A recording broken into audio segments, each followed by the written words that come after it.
นุสติกัมมัตตตังยัจจามิพุทธานุสติกัมมัตตานังเตตะเมปันเตอะหัมปันเตปิติอุปัจจาราสมาติงยัจจามิอิติปิโสภะคะวะอะระหังสัมมาสัมพุทโธวิชชาจรณะสัมปันโนสุขโตโลกวิทูอนุตตโตปุริสัตตมัสสะตติสัตตติวามโนสนังพุทโธภควติสวากาโตภควตาธัมโมสันติติโกอาการิโกเอหิปัจจิโกโอปันนาจิโกปัจจัตตังเวทิตาโพวินโยหิติสุปฏิปันโนภะคะวะโตสาวกสังโฆอุจจุปฏิปันโนภะคะวะโตสาวกสังโฆจยาติปันโนภะคะวะโตสาวกสังโฆสามิจิปฏิปันโนภะคะวะโตสาวกสังโฆยะทิทังจัตตาเตปุติสายุกานิอัตตาปุติสาภุกะลาเอตาภะคะวะโตสาวกสังโฆอาหุตตโยปะอุณนโยตักกิตโยอัญจเตกะระนิโยอนุตตรังบุญญาเกตังโลกัสสติสาธุสาธุปะปัญญาปัตตมิสัมทิตตัสสาธุปะปัญญาปัตตมิวัดแวดล้อมวิทยาปัตละมีออมร้อมระวังดีศีลปัตตมีบังออกดาบเมตตาปัตตมีปัปเปตังปืนตานะปัตตมีเป็นปืนตั้งต่ออุเบกขาปาลามี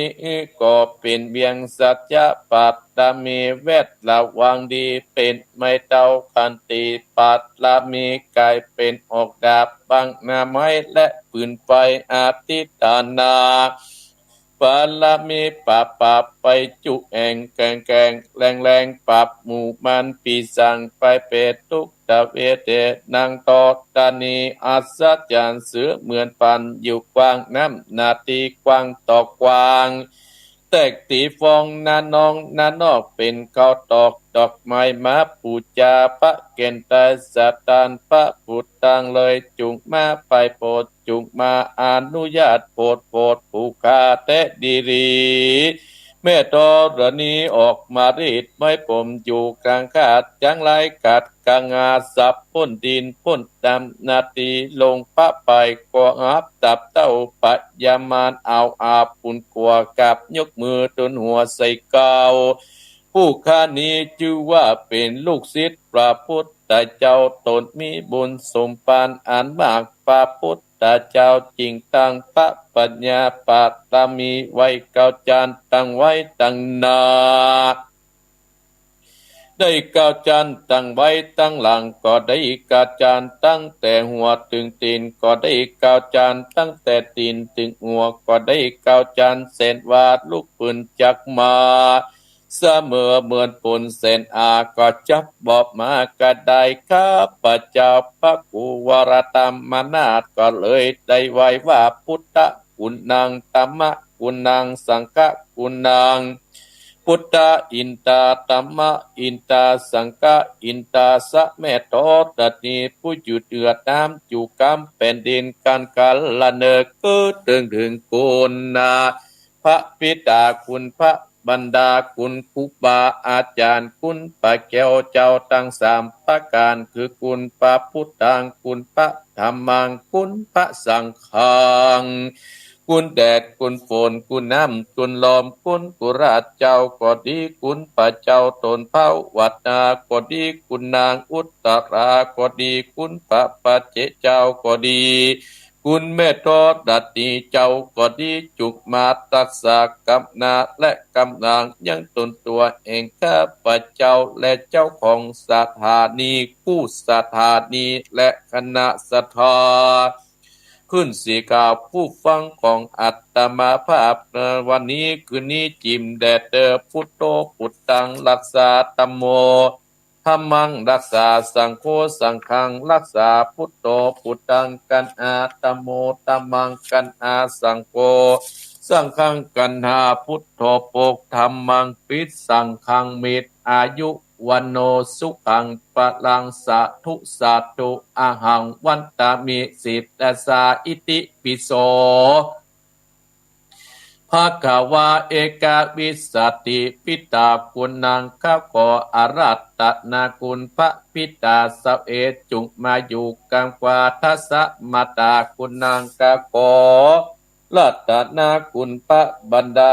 12จุมาอยู่กำสายเอกุตนะติงสะข้าขออารัตตนาคุณพระโพศพสะเกาวจุมาอยู่ตัวสระพังกายแห่งข้าพเจ้าและท่านผู้ฟังผู้โคนสัพพัญญาสาพุทธกุฏังกะขออาราธนาคุณพระพุทธเจ้า56จุงมาเป็นกำแพงแก้วเจ็ดจัดแวดล้อมตนตัวเองข้าพเจ้าและท่านผู้ฟังพุทโธพุทธกำจัดออกไปหมู่ศัตรูโลกหลายตั้งหลายจุงถอยออกจากจวัติมณฑลที่อยู่ที่อาศัยจุงถอยหนีหือปนด้วยติจกุลพระพุทธเจ้าอัตตาติงสะตัมมากุณังกาโคอาลัตตนากุลพระสัตตัมเจ้า38จงมาเป็นกำแพงแก้วเจ็ดจันแวดล้อมตนตัวเองข้าพเจ้าและท่านผู้ฟังตัมโมตัมมัดกำจัดออกไปสัพพสัตตุตั้งหลายโลกหลายตั้งหลายเสนียดจังหลายตั้งหลายจุงออกไปจากกวัติมณฑลที่อยู่ที่อาศัยจุงต่อยนี้หือโปนด้วยติจากกุลเองพระสัตตัม38สังคสาจุสัตตาเจวาอาคาขออาราธนาคุณพระสังฆเจ้า14จงเป็นกำแพงแก้วเจ็ดจันแวดล้อมตนตัวเองข้าพเจ้าคือว่าธัมโมธรรมสังฆกำจัดออกไปสัพพสัตตุจะได้กลับมาไกลที่อยู่ที่อาศัยจุงต่อยนี้โปรดด้วยติจักกุลเองพระสังฆเจ้า14นิเตติลัตตนางอาหังวันตามิสิตาสาอิติปิโสภะกวาจัตระกุฏนางกาโกอารัตตนากุลพระอาจารย์10ตาจุกมาอยู่ทั่วอาการ32อัตตกรรมมัตตานางกาขออาราธนาคุณพระกรรมมัตถันเจ้า18จุงมาเป็นทิปปมุนสสอัตตาอาโปกาขออาราธนาคุณพระคงกา12เอกาวิสสติโทดัติคุณนางกาโพอาราธนาคุณพระโทดัติสเอสัตตวโยกาขอรัตนาคุณลมเจสะเตโชกาโกอารัตนาคุณไปอกนามะเรียกว่าตัตนาทัตตังสีบีดินน้ำและลมไฟเป็นที่เพิ่งแห่งหมู่สัพพสัตกาโกอารัตนามากำจัดกระจายนาตาโลโมตัรายพุทธสุนายตาสุนียะทนอยู่ได้นักกับโมกาคุสัตโตสัมปะโออุนตุจุงบังเกิดเป็ดยาคือว่าพระโกฏนาโกเป็นอาโปทัตนามเทือตากายาโมกัดดอกโกตะโมสัพปะโวอุนตุจุงบังเกิดเป็นโมคือว่าพระโกฏนาโกมเป็นตัดลมสะสะตัวมังสาและโลมาพุทธกัสสะโปสัมปะโวอุนตุจุงบังเกิดเป็นพุทธคือว่ากัสสะโปเป็นเตโชทัดไฟหลังลานสังอานเป่าปันอสอดดับพิษกัตติยาตั้งแต่เกสะโรมานาคาตันตา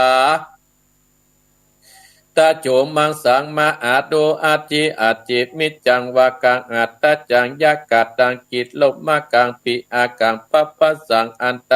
ตากุดังอุตตาทิยังกาเดสัง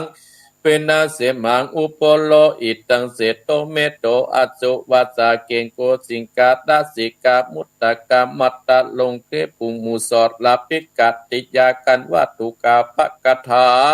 คือวิ่งหนีตากับโมโกตะโมสัพปะโออุนตุจุงบังเกิดเป็นตาคือปัสสิกายะมุนีเป็นปัตตวิทัติมยะกับโมติยะเมตตโยสัม ฮาวโหนตุจึงบังเกิดเป็นยาคือปฏิยาเมตไตเจ้าเป็นอากาศผงหมู่สอดตาปิกัตติยากันได้ยินตุกล่าวกตากอดต้นโบใจกาพุทธเจ้าจึงน้อมไหว้คุณอากาศ13คุณอาการ31คุณอักขระ33คุณนิสาวาสคุณอัสสาวาสคุณปัสสาวาสคุณศีล5ศีล8ศีล10คุณศีล237คุณปัญญาคุณโสตาคุณสติกาดาคุณอัตตากาคุณอรหันตาคุณมรรคสีผลสีคุณนิพพาน1เป็นเก้านับปัตปริญญาเป็น10กุณตนาสีราเนกกรรมปัญจวิทยาขันติสัจจะอาติตนาเมตตาอุเบกขาตาวติงสาปัตตมีสัมปันโนพุทโธอนันตาติกุตโตวัตตโสภะคะวาอันว่าอนันตาคุณจักหาปับมันมิได้จุมมูลทิปปับมูลปัจเจียนตั้ง84,000ปัตตมการตัเสียถึงไปในและไปนอกคุณปัตฤษีนารอดคุณปัตฤษีนาได้คุณปัตฤษีตักงัวคุณปัตฤษีตับไปคุณปัตฤษีได้แสนโกดคุณบันทิตาโบ18คุณอันทรงวิชาแห่งพระพุทธเจ้าเตไตรคุณพระสยาตคุณพระบาทคุณพระธาตุคุณพระมหาโมกขลาคุณพระสัตติบุตรคุณพระมหาอุปกุฎคุณนาตินสาวกคุณบันทิตสัพมเนนคุณมหากัญจนเถรคุณนาติสังคุณปมวิหารตั้ง400,000 โกฏจักรวาลข้าขออารัตตัดนามาปันดันปปันอสอตปิตั้งแต่เอสาเหือตัวดโลมาและอินทรีข้าโกอาราตตัดนาคุณอภิธรรมาเจ็ดคำปีสังวิตาปุกยปาข้าโกอาราตตัดนาคุณนิกายตังหาติมาสังอังกุข้าโกอาราตตัดนาคุณพระวิจัยตังหาตมาจุปาข้าโกอาราตตัดนาคุณสัตตัมตังแปดจิตนาวัตกายาข้าขออาราธนาคุณจยมาตาตาตุนาจุงเป็นดาบกามาติกาเอบันตาบัดนี้ผู้กาขออาราธนามาอยู่กลางสารบัดนี้ผู้กาจับฟันด้วยศาสนาคมคือพุทธังตัสสะมิธัมมังตัสสะมิสังฆังตัสสะมินะโมตัสสะสัตตัสสะโมนะโมตัสสัพพสัตตุก็ขาดเป็นปุงทุรีที่เหลืออยู่ในอินทรีย์อื่นหนีไปอยู่นอกจักรวาลกูจากอังองค์การนักจิงบันดาลกูจักปะปะหิมาปานฝูงหมู่มันก็ร้อนล้นอยู่บอดใดกูจักปิดตะวันตังเก่ากูจักเล่าปากาตาสางวิสาสุโสปุจาปุปันนาปิดตังนาตาวรังสมิตพุทธะสมติตะวันตังเก่ากูจักเล่าเป็นภากถาว่าพุทโธจะมัจจิโมเสโตสดิโปจะตะกิเตอุตตะเรมุกขรันโนจะอัตตันโตมัจจิเมวัจจะโกตัญโยปุปปโตภเกพยาเคขะอวัมเปอุปติติอาเตกัเนจะกัสสะโปอาลาลาอุโรจะเอสัตเต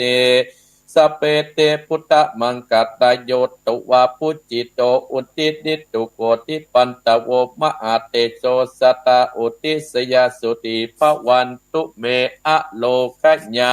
ปัลลมาตาปาสันตุติปัลลตังตะนังวิสสะปัตมายตินิปานังปัลลมังสุขังเอาละศรัทธาญาติโยมอาตมาภาพได้นำศรัทธาญาติโยมได้ไหว้พระสวดพุทธคุณธรรมคุณสังฆคุณและเรียบร้อยไหว้ปารมี30ทัศและไหว้คุณหลวงจบไปยาวพอสมควรศรัทธาญาติโยมเพราะว่าติดที่แล้วบ่ได้มาเนาะวันนี้ก็ว่ายาวเห็นหน่อย ก็อนุโมทนาขอบคุณศรัทธาญาติโยมเน้ออีพ่ออีแม่พี่น้องคณะศรัทธาญาติโยมที่โทยโตยหาว่าโอ้ไปที่ไหนน่ะบ่ได้ไปที่ไหนติดภารกิจตอนเช้านี้ศรัทธาญาติโยมอาตมาภาพไหว้พระสวดพุทธคุณธรรมคุณสังฆคุณจบแล้วก็จะได้ประกาศเชิญชวนศรัทธาญาติโยมบรรดาพ่ออุ้ยแม่อุ้ยพ่อออกแม่ออกพี่น้องคณะศรัทธาไปร่วมงานบุญงานกุศลกัน งานบุญที่จะใกล้ออกนี้ก็คืองานที่เปิ้นจะตักบาตรเตโวโรหณะที่วัดพระธาตุเจ้าดอยน้อยตำบลดอยหล่ออำเภอดอยหล่อจังหวัดเชียงใหม่เฮาประจำปีตรงกับวันที่11นะศรัทธาญาติโยมเนาะเจ้าวันที่11 6 โมงตุเจ้าถึงโมดถึงมวลพระสงฆ์องค์พระเจ้าสามเณร108ศรัทธาญาติโยมโอกาสนี้อาตมาภาพก็ได้เชิญชวนศรัทธาญาติโยมไปร่วมงานบุญกันเป็นประจำตั้งยังคามนี้ก็จัดที่วัดม่อนปูอินสำนักสงฆ์ม่อนปูอินตั้งแต่เปิดจัดเป็นประจำปีทุกปีศรัทธาญาติโยมอันนี้ก็เชิญชวนศรัทธาญาติโยมใกล้ไหนก็ไปหั่นเนาะศรัทธาญาติโยมสะดวกทางใดก็ไปที่หั่นก็มีสองที่ด้วยกันแล้วก็มีแห่งที่หนึ่งก็วัดเกตการามอำเภอเมืองจังหวัดเชียงใหม่คณะสงฆ์เพิ่นได้จัดกันที่ตำบลวัดเกตเพิ่นจัดกันที่วัดเกตการามกับเวลาเดียวกันเด้อศรัทธาญาติโยม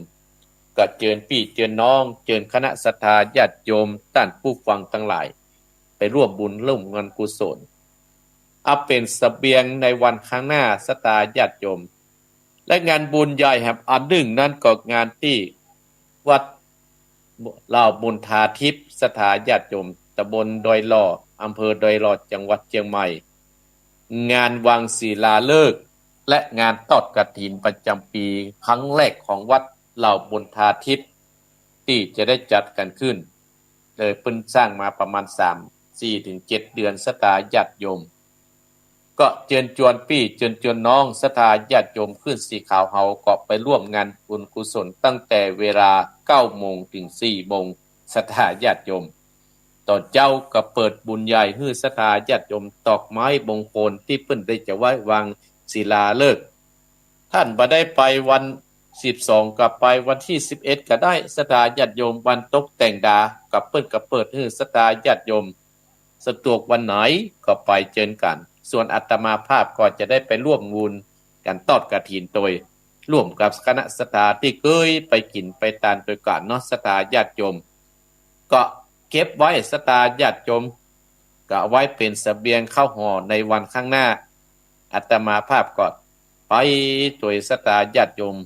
ไปตามที่อาตมาภาพไปได้ส่วนที่วัดหนองเฮียงนั่นก็มีวันที่5ศรัทธาญาติโยมวันที่5งานประจำปีก็คืองานกฐินปีนี้ครบรอบอาตมาภาพ60ปีก็เลยว่าจะสืบจะตายสักน้อยนิมนต์ครูบาอาจารย์สัก9ตน อามานักก็บ่มีปัจจัยศรัทธาญาติโยมอินดูศรัทธาเนาะเพื่อเป็นมงคลกับตัวเก่าเนาะก็เชิญพี่เชิญน้องศรัทธาญาติโยมที่รู้จักอาตมาภาพก็มาที่บ่าได้มาอยู่ไกลกันฟังอาตมาภาพก็ยกมือสาธุขึ้นวันที่5ก็ได้บุญเหมือนกันศรัทธาญาติโยมก็ขอบคุณศรัทธาญาติโยมที่ได้ไปเยี่ยมมาแอวหาเนาะก็วันที่5ตรงกับวันเสาร์ก็เชิญพี่เชิญน้องศรัทธาญาติโยมและขอบคุณไปยังศรัทธาที่ปุ้นบ้านลงสมปล่อยได้จะได้เอาโรงทานมาให้อาตมาภาพและพี่น้องคณะศรัทธาอำเภอจอมทองแม่ผ่องศรีแม่ต้อยเขาพร้อมด้วยทีมงานคณะและบ้านคณะศรัทธาบ้านเหล่ายาวใต้ตำบลเหล่ายาวอำเภอบ้านโฮงก็จะได้มาร่วมเป็นเจ้าภาพโรงทานพร้อมกับตกแต่งดาสถานที่ให้อาตมาภาพขอบคุณศรัทธาญาติโยมเด้อลำพังอาตมาภาพนี่คงจะบ่ให้มีนิตดายศรัทธาญาติโยมเพราะว่ามันใจทุนใจนิดนักแต่อาตมาภาพก็เพิ่งปะอาศัยศรัทธาญาติโยมที่เพิ่นได้มาหนุนนำสนับสนุนเนาะอาตมาภาพขอขอบพระคุณกับศรัทธาญาติโยมเด้อเอาละศรัทธาญาติโยมได้อู้จากับศรัทธาญาติโยมงานบุญงานกุศลหลายที่อาตมาภาพจำก็บ่ค่อยได้นักขนาดศรัทธาญาติโยมก็ใกล้ไหนที่ท่านสมุชัยวัฒน์เปิ้นได้ประกาศเนาะเอาละศรัทธาญาติโยมตอนช่วงแรกนี้ก็จะได้นำธรรมะหลักธรรมคำสั่งสอนองค์สมเด็จพระสัมมาสัมพุทธเจ้านั้นได้มาได้มาให้ศรัทธาญาติโยมวันนี้ก็จะได้เอามงคลชีวิตมงคลชีวิตไผก็ต้องการเกิดมาแล้วก็ต้องการว่าไป เป็นมือมีมงคลชีวิตที่มีความสุขความเจริญบ่เดือดร้อนกันคนเฮาเกิดมากับหวังศรัทธาหวังกินตานเสริมสร้างบุญญะบารมีไปต้ออันญาติโยมศรัทธาอีพ่ออีแม่กาลเวลาเนี่ยเฮาบ่สามารถที่จะเอากลับคืนมาได้ยิ่งสมัยนี้ศรัทธาญาติโยมเป็นวันเวลาที่วุยที่สุดอาตมาภาพตั้งเกิดมานี่นะและก็ประหลาดวิปริตที่สุดศรัทธาญาติโยมบรรยากาศของเขาบางวันฝนเข้าตกก็ตกบางวันมันเข้าร้อนก็ร้อนเนี่ยบางวันมันค่อยอากาศจังได้ก็เปลี่ยนแปลงไปเรื่อยตามอันนี้บรรตามสภาพมันศรัทธาญาติโยมอาตมาภาพอยู่วัดอายุเป็นประมาณ60ปีนี้แหละศรัทธาญาติโยมก็หันน้ำโอ้บ่หันน้ำนักอันสะเตือน้ำนองวัดหนองเฮียงยังนองโดยบ่เคยนองสะเตือลงจากคอนกรีตมาได้นะศรัทธาญาติโยมลดลมเลยนะลดติดลมเลยนะบ่เคยหันสักเตือศรัทธาญาติโยมเพราะว่าอากาศมันมาเหมือนตะกอนปกติตะกอนมื้ออีหนาวแล้วนะศรัทธาญาติโยมอาตมาภาพจะตุ้มผ่านน่ะโอ้ประเดี๋ยวนี้เมื่อวันฮ้อนเนี่ยเมื่อเจ้าก็ฮ้อนเนี่ยถ้าบ่เปิดพัดลมก็นอนบ่ได้หมดตะกอนบ่ใช่เปิดหรอกศรัทธาญาติโยมเพราะฉะนั้นศรัทธาญาติโยมมงคลของชีวิตของคนเฮานั้นเฮาก็ต้องทำเองเพื่อเป็นมงคลของชีวิตอย่างบรรดาศรัทธาญาติโยมที่อาตมาภาพได้เชิญชวนศรัทธาเนี่ยเฮาจะไปงานวัดเหล่ามนทาทิพย์เนี่ยก็เป็นมงคลชีวิตของเฮาชีวิตของเฮาก็ล่วงโรยไปทุกวี่ทุกวันศรัทธาญาติโยมก็แก่ไปทุกวี่ทุกวันแข้งขาก็บลุไปติ๊กๆอย่างศรัทธาญาติโยมอาตมาภาพตั้งใจว่าโอ้ปีนี้นี่ท่านพระครูพิวัตรคณะวิกรมพุทธไปนะพยายามจะไปนะเพราะว่าอย่าง60แล้วนะศรัทธาญาติโยมหอมตามเจตนาที่หอมได้ไปหารเฮาเป็นบุญได้หารเป็นบุญได้ยินเป็นบุญได้หูเนี่ยศรัทธาญาติโยมหันวัดท่านเพิ่นแกงอย่างอันหันวัดนี้เพิ่นแต่งอย่างนี้เฮาก็เอามาดัดแต่งวัดบ้านเฮาเพื่อให้มันเปลี่ยนแปลงในการพัฒนาของวัดบ้านเฮาอาตมาภาพมีความสุขอย่างอี้นะศรัทธาญาติโยมเนี่ยอาตมาคิดว่ามันเป็นมงคลกับชีวิตของอาตมาภาพแล้วมงคลของชีวิตของหมู่เฮาตั้งหลายเพิ่นบอกว่ามี4ประการ1ได้ฟังในสิ่งที่ควรฟัง2ดูในสิ่งที่ควรดู3พูดในสิ่งที่ควรพูด4มีในสิ่งที่ควรมีมงคลของชีวิตนี่นะมี4ประการ1ฟังในสิ่งที่ควรฟัง2ดูในสิ่งที่ควรดู3พูดในสิ่งที่ควรพูด4มีในสิ่งที่ควรมีเนี่ยสิ่งที่ควรมีหรือว่ามีในสิ่งที่ควรมี4ข้อเนี่ยที่อาตมาภาพจักมาสาธยายให้ศรัทธาญาติโยมอีพ่ออีแม่ที่ฟังอาตมาภาพมงคลในฟังในสิ่งที่ควรในฟังในสิ่งที่ควรฟังศรัทธาญาติโยมเฮาตื่นขึ้นมาแล้วอีพ่ออีแม่เฮาไปหาในสิ่งที่ควรฟังภัยเกิดมาแล้วภัยบ่อยากได้ยินการฟังกรรมนินทากรรมจุ่มกรรมด่าหรอกศรัทธาญาติโยมอย่างอีพ่ออีแม่ตื่นมาตี3นะโอ้ตั้งพี่น้องแม่ปุ้นแม่แจ่มเนี่ยเพิ่นรับสัญญาณเจ้าหรอกแม่ แม่อุ้ยเขาก็โทรมาคันแก้วก็ดีเนี่ยแม่นอมเขาก็ดีจังโทรมาหาแต่ว่าก็โทรโอ้ฟังท่านพระครูวันติดเน้ออาตมาภาพก็ดีใจฟังง่ายดีล่ะหรือว่าเพิ่นจะยอเพิ่นจะจุเฮาออกจ้าๆหมู่เนาะ ฟังในสิ่งที่ควรฟังก็คือฟังอย่างศรัทธาฟังธรรมะของครูบาอาจารย์ธรรมะเป็นคำของพุทธเจ้าครูบาอาจารย์เอามาเอามาบอกเอามากล่าวเอามาฮื้อศรัทธาญาติโยมนั่นเอาไปสอนจิตและสอนใจของเฮาเอาและเป็นแนวในการประพฤติปฏิบัติของเฮาบ้านเมืองเฮาเดือดร้อนเพราะหยังเพราะเขาบ่ฟังธรรมะนักศรัทธาญาติโยม ศรัทธาญาติโยมฟังในสิ่งที่เป็นมงคลกับฟังธรรมะของพระพุทธเจ้าเพื่อเป็นกำลังใจของเฮาคนเฮาเนี่ยศรัทธาญาติโยมร่างกายเนี่ยต้องการอาหารเหมือนกันเหรออาหารร่างกายของเฮาเนี่ยมีสองส่วนเตียตมาภาพจะอู้ฮือศรัทธานั่นก็คือตั้งกายก็คือกินข้าวที่อีพ่ออีแม่กินข้าวถึงวัน3 มื้อเนี่ยร่างกายเฮาก็กินเข้าไปเลี้ยงร่างกายของเฮาได้อยู่สู้กับโลกปัจจุบันนี่อาหารตั้งใจเฮาอย่างคือธรรมะของพระพุทธเจ้าที่ครูบาอาจารย์เอามาอู้เอามาบอกเอามากล่าวคือศรัทธาญาติโยมอีพ่ออีแม่เฮาได้สดับรับฟังกู้เจ้ากู้วันศรัทธาญาติโยมกู้ขึ้นตั้งแต่ตอนบ่ายทุกวันก็จะมีละธรรมะของพระเจ้ายิ่งแต่เจ้าเนี่ยท่านพระครูพิวัฒนวิกรมตั้นปอเฮาได้เปิดเทป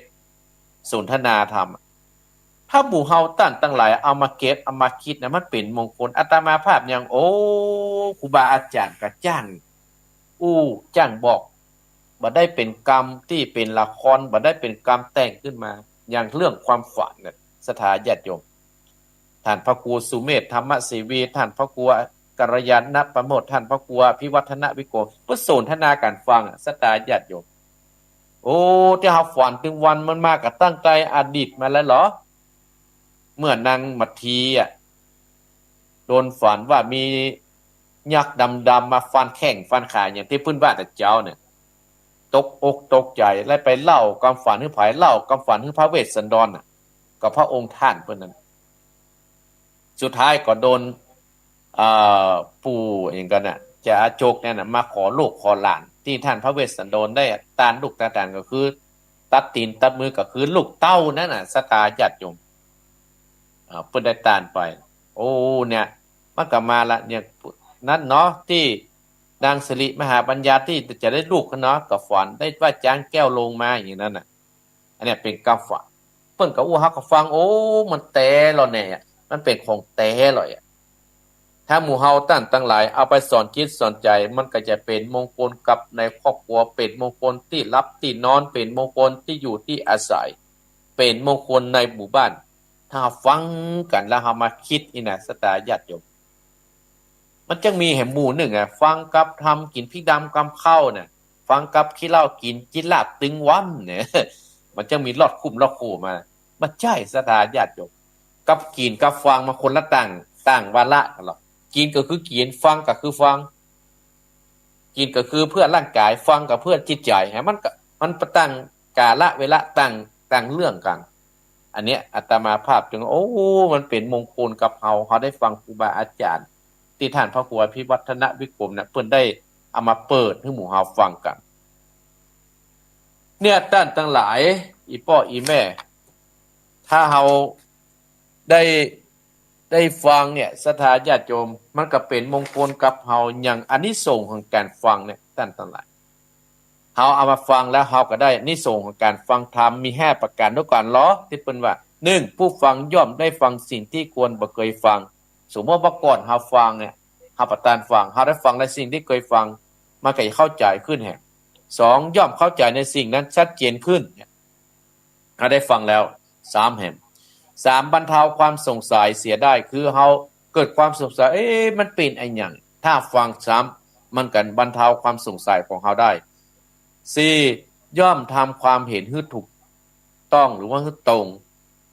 5จิตใจของผู้ฟังย่อมเลื่อมใสในสิ่งที่ควรที่เป็นนับถือในสิ่งนั้นๆศรัทธาญาติโยมอันเนี้ยมันเป็นมงคลกับเฮาที่เฮาได้ฟังเนี่ยว่าฟังในสิ่งที่ควรฟังก็คือธรรมะของพระพุทธเจ้าธรรมะที่ครูบาอาจารย์ได้เอามาอู้มาตั้งแต่ตอนบ่ายถึงยันเมื่อคืนพดถึงมาเจ้าถึงอาตมาภาพเนี่ยว่าเป็นมงคลกับชีวิตของเฮา2ดูในสิ่งที่ควรดูดูในสิ่งที่ควรดูไอ้หยังท่านทั้งหลายปัจจัยไปดูความผิดของพ่อคำปัจจัยไปดูความผิดของพ่อแก้วไปดูความผิดของแม่มาปัจจัยดูในสิ่งที่ควรดูอย่างดูใจตัวเก่าดูในดูใจตัวเก่าตัวเองเนี่ยสถาญาติโยมว่าเฮาเกิดมาแล้วเนี่ยจิตใจเฮาไปตั้งใดเนี่ย เฮาก็ดูใจตัวเก่าฮื้อนักๆว่าจิตใจเฮาเนี่ยไหว้พระสวดมนต์ตึงวันอะระหังสัมมาอิติปิโสเนี่ยฐานะปารมีเนี่ยจิตใจเฮาไปทางใดถ้าเฮายังมีการอิจฉาถ้าเฮายังมีการนินทาว่าร้ายคนที่เปิ้นบ่ฮู้เรื่องนี่นะสตาญาติโยมแสดงว่าเฮาบ่ได้สักอย่างเฮาเกิดมาเมินบ่ได้เท่าเพราะกินข้าวบ่ได้บ่ใช่ว่าเฮ้ยอีพ่ออีแม่นะอาตมาอู้ฮู้ฟังเนี่ยถ้าเฮาอู้ถึงคนที่เปิ้นว่าไปแล้วแยะบ่ได้สตาญาติโยม เพราะฉะนั้นเราตื่นมาทุกวี่ทุกวันเนี่ยจะไปดูในอีกสิ่งอื่นแบบจะไปดูหัวหาวจะล่มกาไปดูหันดูอย่างใจฮืดตื่นแล้วมาฮืดดูใจตัวเก่าก่อนว่าแต่ว่าใจเขาเป็นจะได้พ่องปะใส่คนนั้นปะใส่คนนี้และใจเขาเป็นจะได้พ่องใจเขาสู้ใจเขาปะเป็นจะได้พ่องใจเขาจะนินทาเพื่อก่อใจเขาจะว่าร้ายเพื่อก่อเขาก็ต้องดูใจเขานักและมันจะเป็นมงคลกับครอบครัวเป็นมงคลกับตัวเก่า มันจะต้องเป็นมงคลกับตัวเก่าแล้วมันถึงจะออกประทางครอบครัวและเป็นแบบอย่างให้กับลูกกับหลานกับเหลนเฮาสถาญาติโยมอีพ่ออีแม่ลองพอเถอะถ้าแม่เป็นคนขี้จิลูกก็จะเป็นคนขี้จิถ้าอีพ่ออีแม่เป็นคนขี้นินทาเล่าหน้าจากวันลูกก็จะเป็นคนขี้นินทาเล่าขวนถ้าอีพ่ออีแม่เป็นคนไปวัดไปวาลูกก็จะไปวัดไปวาลูกหลานเหลนเนี่ยเปรียบเหมือนกล้องวิดีโอมันก็พอเฮาหันอีพ่ออีแม่มันเนี่ยอย่างตื่นมาเนี่ยอีพ่ออีแม่มันไปที่ไหนอย่ามันจะพ่อเฮานะบางคนนะศรัทธาญาติโยมอีพ่ออีแม่คณะศรัทธาญาติโยมก็จูมแล้วโอ้อีพ่ออีแม่ก็ไปวัดตั้งแต่อายุ15ละลูกยังบ่เป็นแก้วเป็นกุนลูกเป็นยุกไปสูบยุกสูบยากับตัวก็ไปกินเหล้ากินยาหรอกลูกไปวัดแล้วไปกินเหล้ากินยาลูกมันก็หันก็เลยเฮียนแบบพ่อเฮียนแบบแม่มันน่ะกะเนี่ยอาตมาภาพปานได้ว่าฝ่ายเนี่ยอู้อีพ่ออีแม่ฟังบ่ได้เขาฮือลูกเป็นคนดีเขาฮือหลานเป็นคนดีต้องเป็นแบบและเป็นอย่างคือกับลูกกับหลานเฮาลูกขึ้นมาเฮาตื่นเฮาตบผ้าลูกเฮาหันมาไก่พับผ้าโดยเฮานะสตาจะอยู่เอาลูกขึ้นมาเฮามวนๆขว้างเข้าข้างๆนั่นมันก็อย่ามวนๆขว้างเข้าข้างฝาเหมือนกันเฮาเนี่ยจะได้มันก็จะต้องเป็นแบบนั้น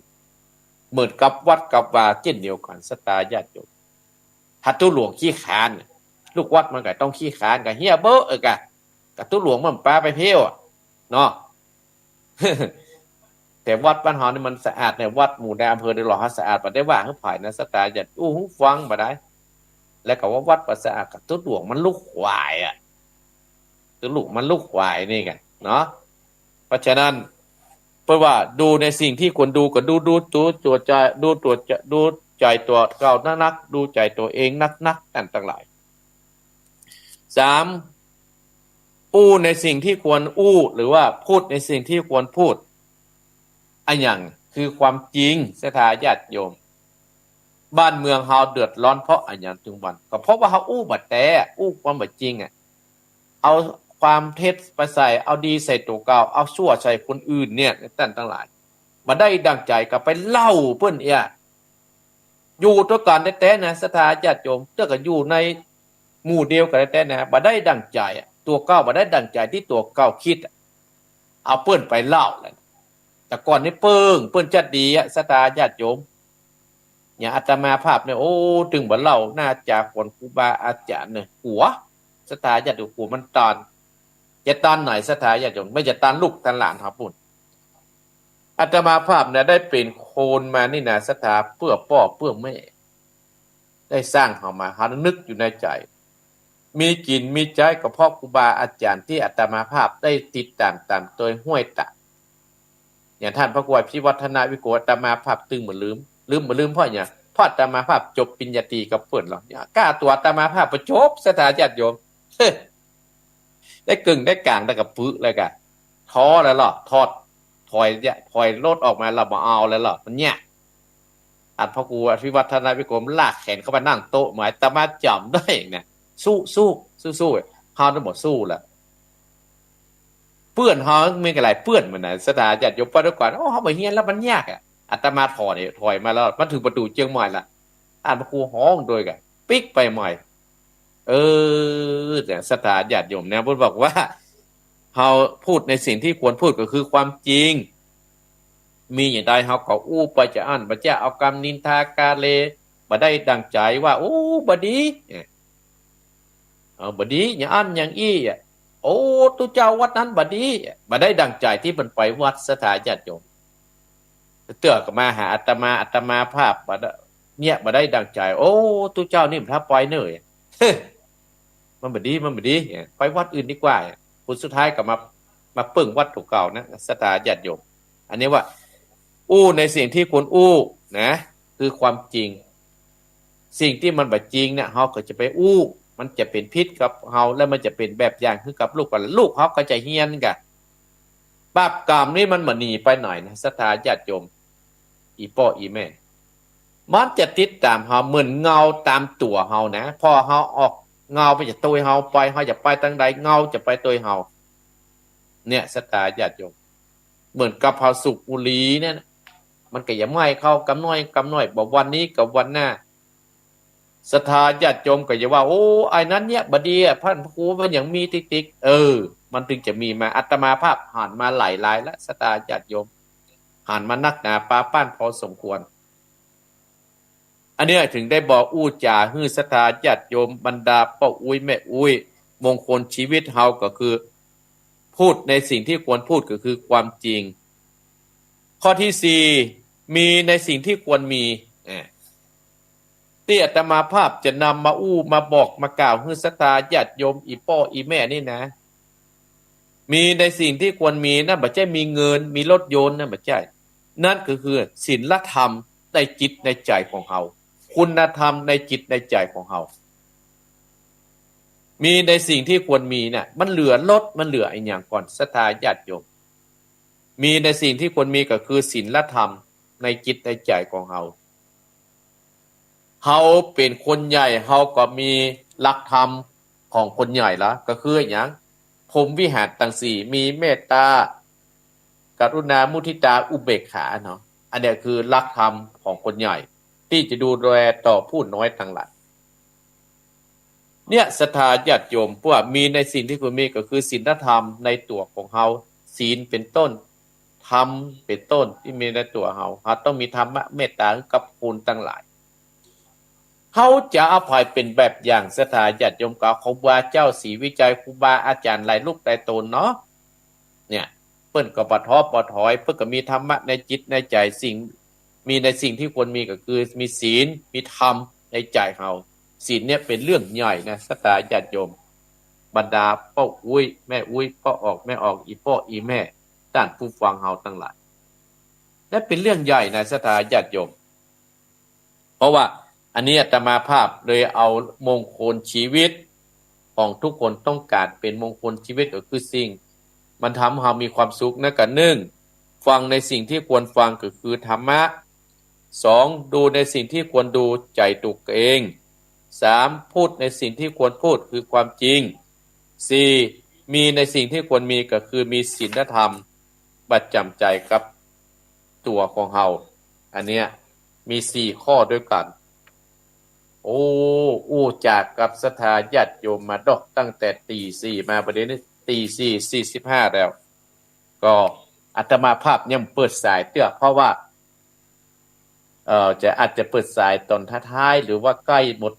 เวลาก็ได้ศรัทธาญาติโยมก็จะให้ศรัทธาได้ฟังหลักธรรมะคำสั่งสอนขององค์สมเด็จพระสัมมาสัมพุทธเจ้าเฮานักๆเพราะว่าติดแล้วบ่ได้มาติดนี้ฟังธรรมเด้อศรัทธาญาติโยมบ่าวน้อยกินขวานแน่บ่าวน้อยกินขวานที่อาตมาภาพจะเทศเวลาตี 5เนี่ยศรัทธาญาติโยมโอ้กำลังม่วนนะศรัทธาญาติโยมติดที่แล้วเนี่ยโอ้ติดก่อนนั่นนะศรัทธาญาติโยมติดก่อนนั่นน่ะโอ้เอาลูกน้องของบ่าวน้อยกินขวางพญาเจ้าเมืองที่หั่นน่ะอินทปัตนครน่ะไปยับปู่พญาเจ้าเมืองคีรีกับเมืองโกสุมพีเมืองตักกะศิลามายับได้ละสู้กันจน หายตัวไปยับเอามาไว้ข้างในขังคอกในเมืองอินทปัตนครนะสถานญาติโยมทำเรื่องนี้ก็จบทหารประเดี๋ยวได้พญาเจ้าเมืองเก่านะที่สามพญาเจ้าเมืองยกทัพมาตีน่าจะปิดจะได้นั่นน่ะสถาต้องฟังตีห้าโคตรโทษประเด็นลูกเพิ่นหูแล้วนะแผ่มท้ายฮือหันลูกสาวหูว่าอีป้อโดนผัวตัวเก่ายับแล้วเนี่ยเอาข่าวมันนะข้อกันให้กันให้ไปหาบ่าวน้อยกินขวานบ่าวน้อยกินขวานว่าโอ้น้องพ่อก็คือส่วนพ่อเหรอว่าอันนี้เป็นน้องนะเป็นพ่อน้องนะเฮามอบหน้าที่ให้กับอุปราชเจ้ารัตถิกุมารไปแล้วเจ้ารัตถิกุมารอุปราชแล้วจะเนี่ยจะได้จะฟันคอจะฆ่ากะอ้ายตัวอ้ายนี่ตึงบอกโอ้มอบหน้าที่เพิ่นไปแล้วน้องถ้ามาขอโพดโทษแม่เฮสีนางสุนันทานั่นต่างๆห้อยไปหันป้อเปิ้นขังนะครับมาจ้างเนี่ยได้ก็ห้อยไปหาแม่เปิ้นให้หมอกเนี่ยเมียเก่าแม่เปิ้นน่ะแม่เปิ้นโหโอ้ปลาลูกสาว2คนเนี่ยไปหั่นโอ้จะเล่าให้จะจบแล้วก็มาเอาพูดประจบแล้วไปฟังกรรมเนอะโดยเจ้าภาพวันนี้นะก็คือแม่เพนคำโพธาแม่วานจิตรักนาทีเจียงใหม่และแม่เพนขาวเตี้ยนายอเนกชัยกวินร่วมกันสถาญาติโยมเนี่ยจะฟังนะสถาญาติโยมโอ้มุกกำลังม่วนอยู่ปดถ้าฮู้ว่าเป็นป้อฮู้ว่าเป็นนี่ก็อู้สนทนากันพญาเจ้าเมืองคีรีนครนั่นกับตากะศิลากับโกสุมพีจะตายในคอกอาตมาก็บ่สามารถที่จะเล่าให้สถาฟังนะจุสถาฟังกรรม อู้เล่นนะสถาญาติโยมเอ้าแถมท้ายด้วยธรรมะที่อาตมาภาพจะอู้ต่อไป3อย่างที่ประมาณค่าบ่ได้แต่กี้มงคลชีวิตนะสถาญาติโยม3อย่างที่ประมาณค่าบ่ได้ที่มีนักกว่าเงินเป็นล้าน3อย่างที่ประมาณค่าบ่ได้3อย่างที่ประมาณค่าบ่ได้นั่นคืออย่าง1ความฮัก2ความดี3มิตรภาพแน่3อย่างที่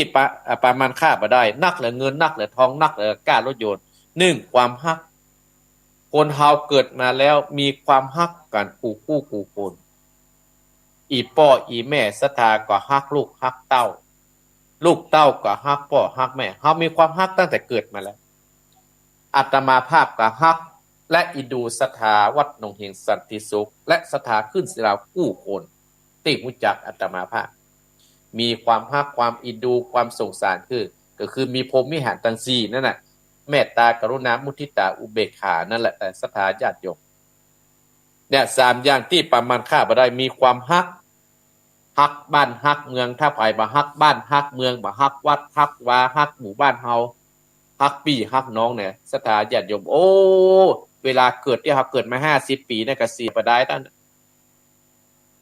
แต่เฮาจะเอาแบบเพิ่งเฮาได้ดังใจก็ดึงบ่ได้กรรมโบราณเพิ่นว่าจับใจแห้งมาแน่นใจกาจับใจครูบาบ่เปิงใจพระน้อยล่ะครับนึกว่าล่ะ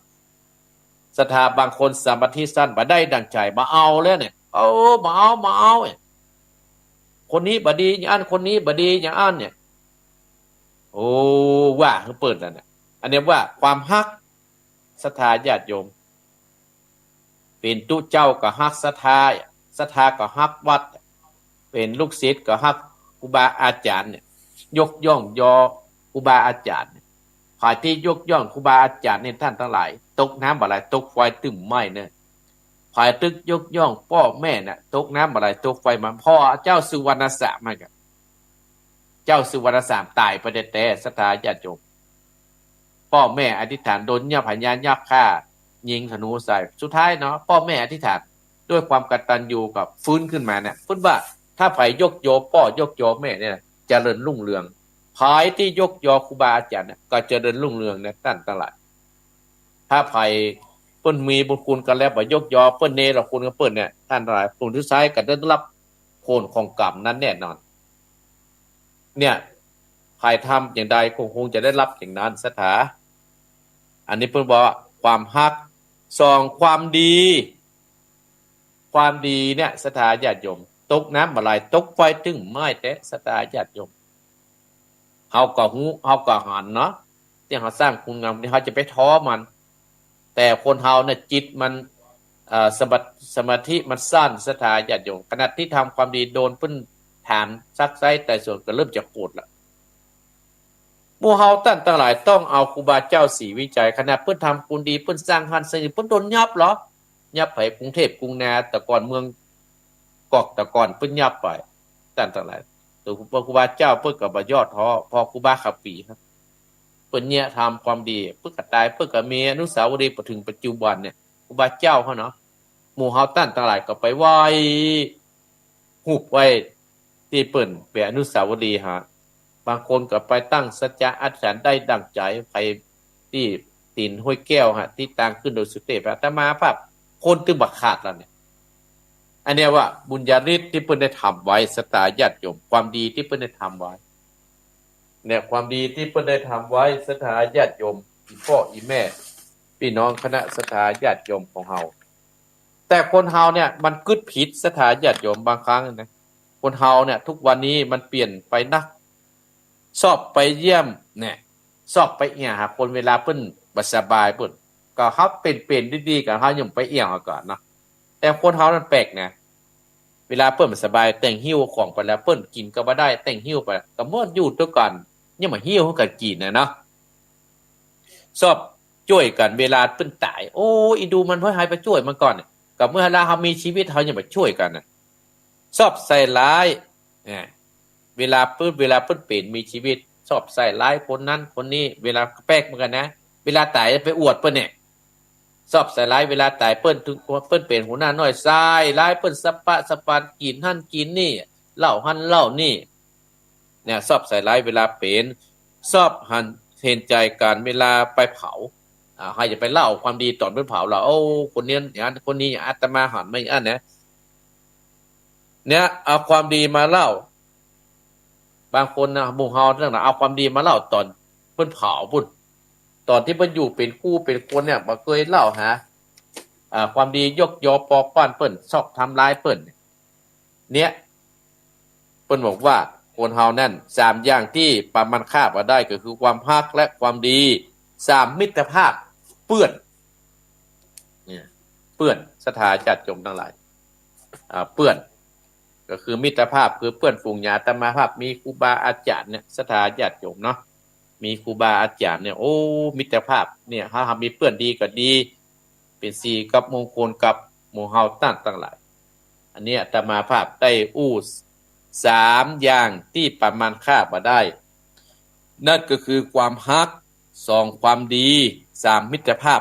คือเปื้อนศีลหน้าจะมาศีลหน้าอาทิตย์หน้าจะมาเล่าใหม่เนี่ยแล้วก็เอามงคลชีวิตมาเล่าให้ศรัทธาฟัง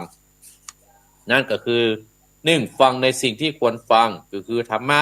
2ดูในสิ่งที่ควรดูใจตัวเอง3พูดในสิ่งที่ควรพูดคือความจริง4มีในสิ่งที่ควรมีก็คือศีลธรรมประจำใจของเฮาอันเนี้ยศรัทธาญาติโยมพอเวลาแล้วอีพ่ออีแม่ช่วงที่ได้อู้จากับศรัทธาญาติโยมก็หมดเวลาแล้วก็จะได้เทศน้ำเทศธรรมยาวต่อไปศรัทธาญาติโยมอาตมาภาพก็เลยท้ายรายการนี้เปิดสายให้ศรัทธาอู้จากับอาตมาให้สักหน่อยเนาะกำลังจะเปิดโทรศัพท์เนี่ยกดแล้วไว้เนศรัทธาญาติโยม0828857225โจทย์จัดรายการจ่วยโดยก่อนเนาะติด1ก็จะมีเตือน2ช่วงด้วยกัน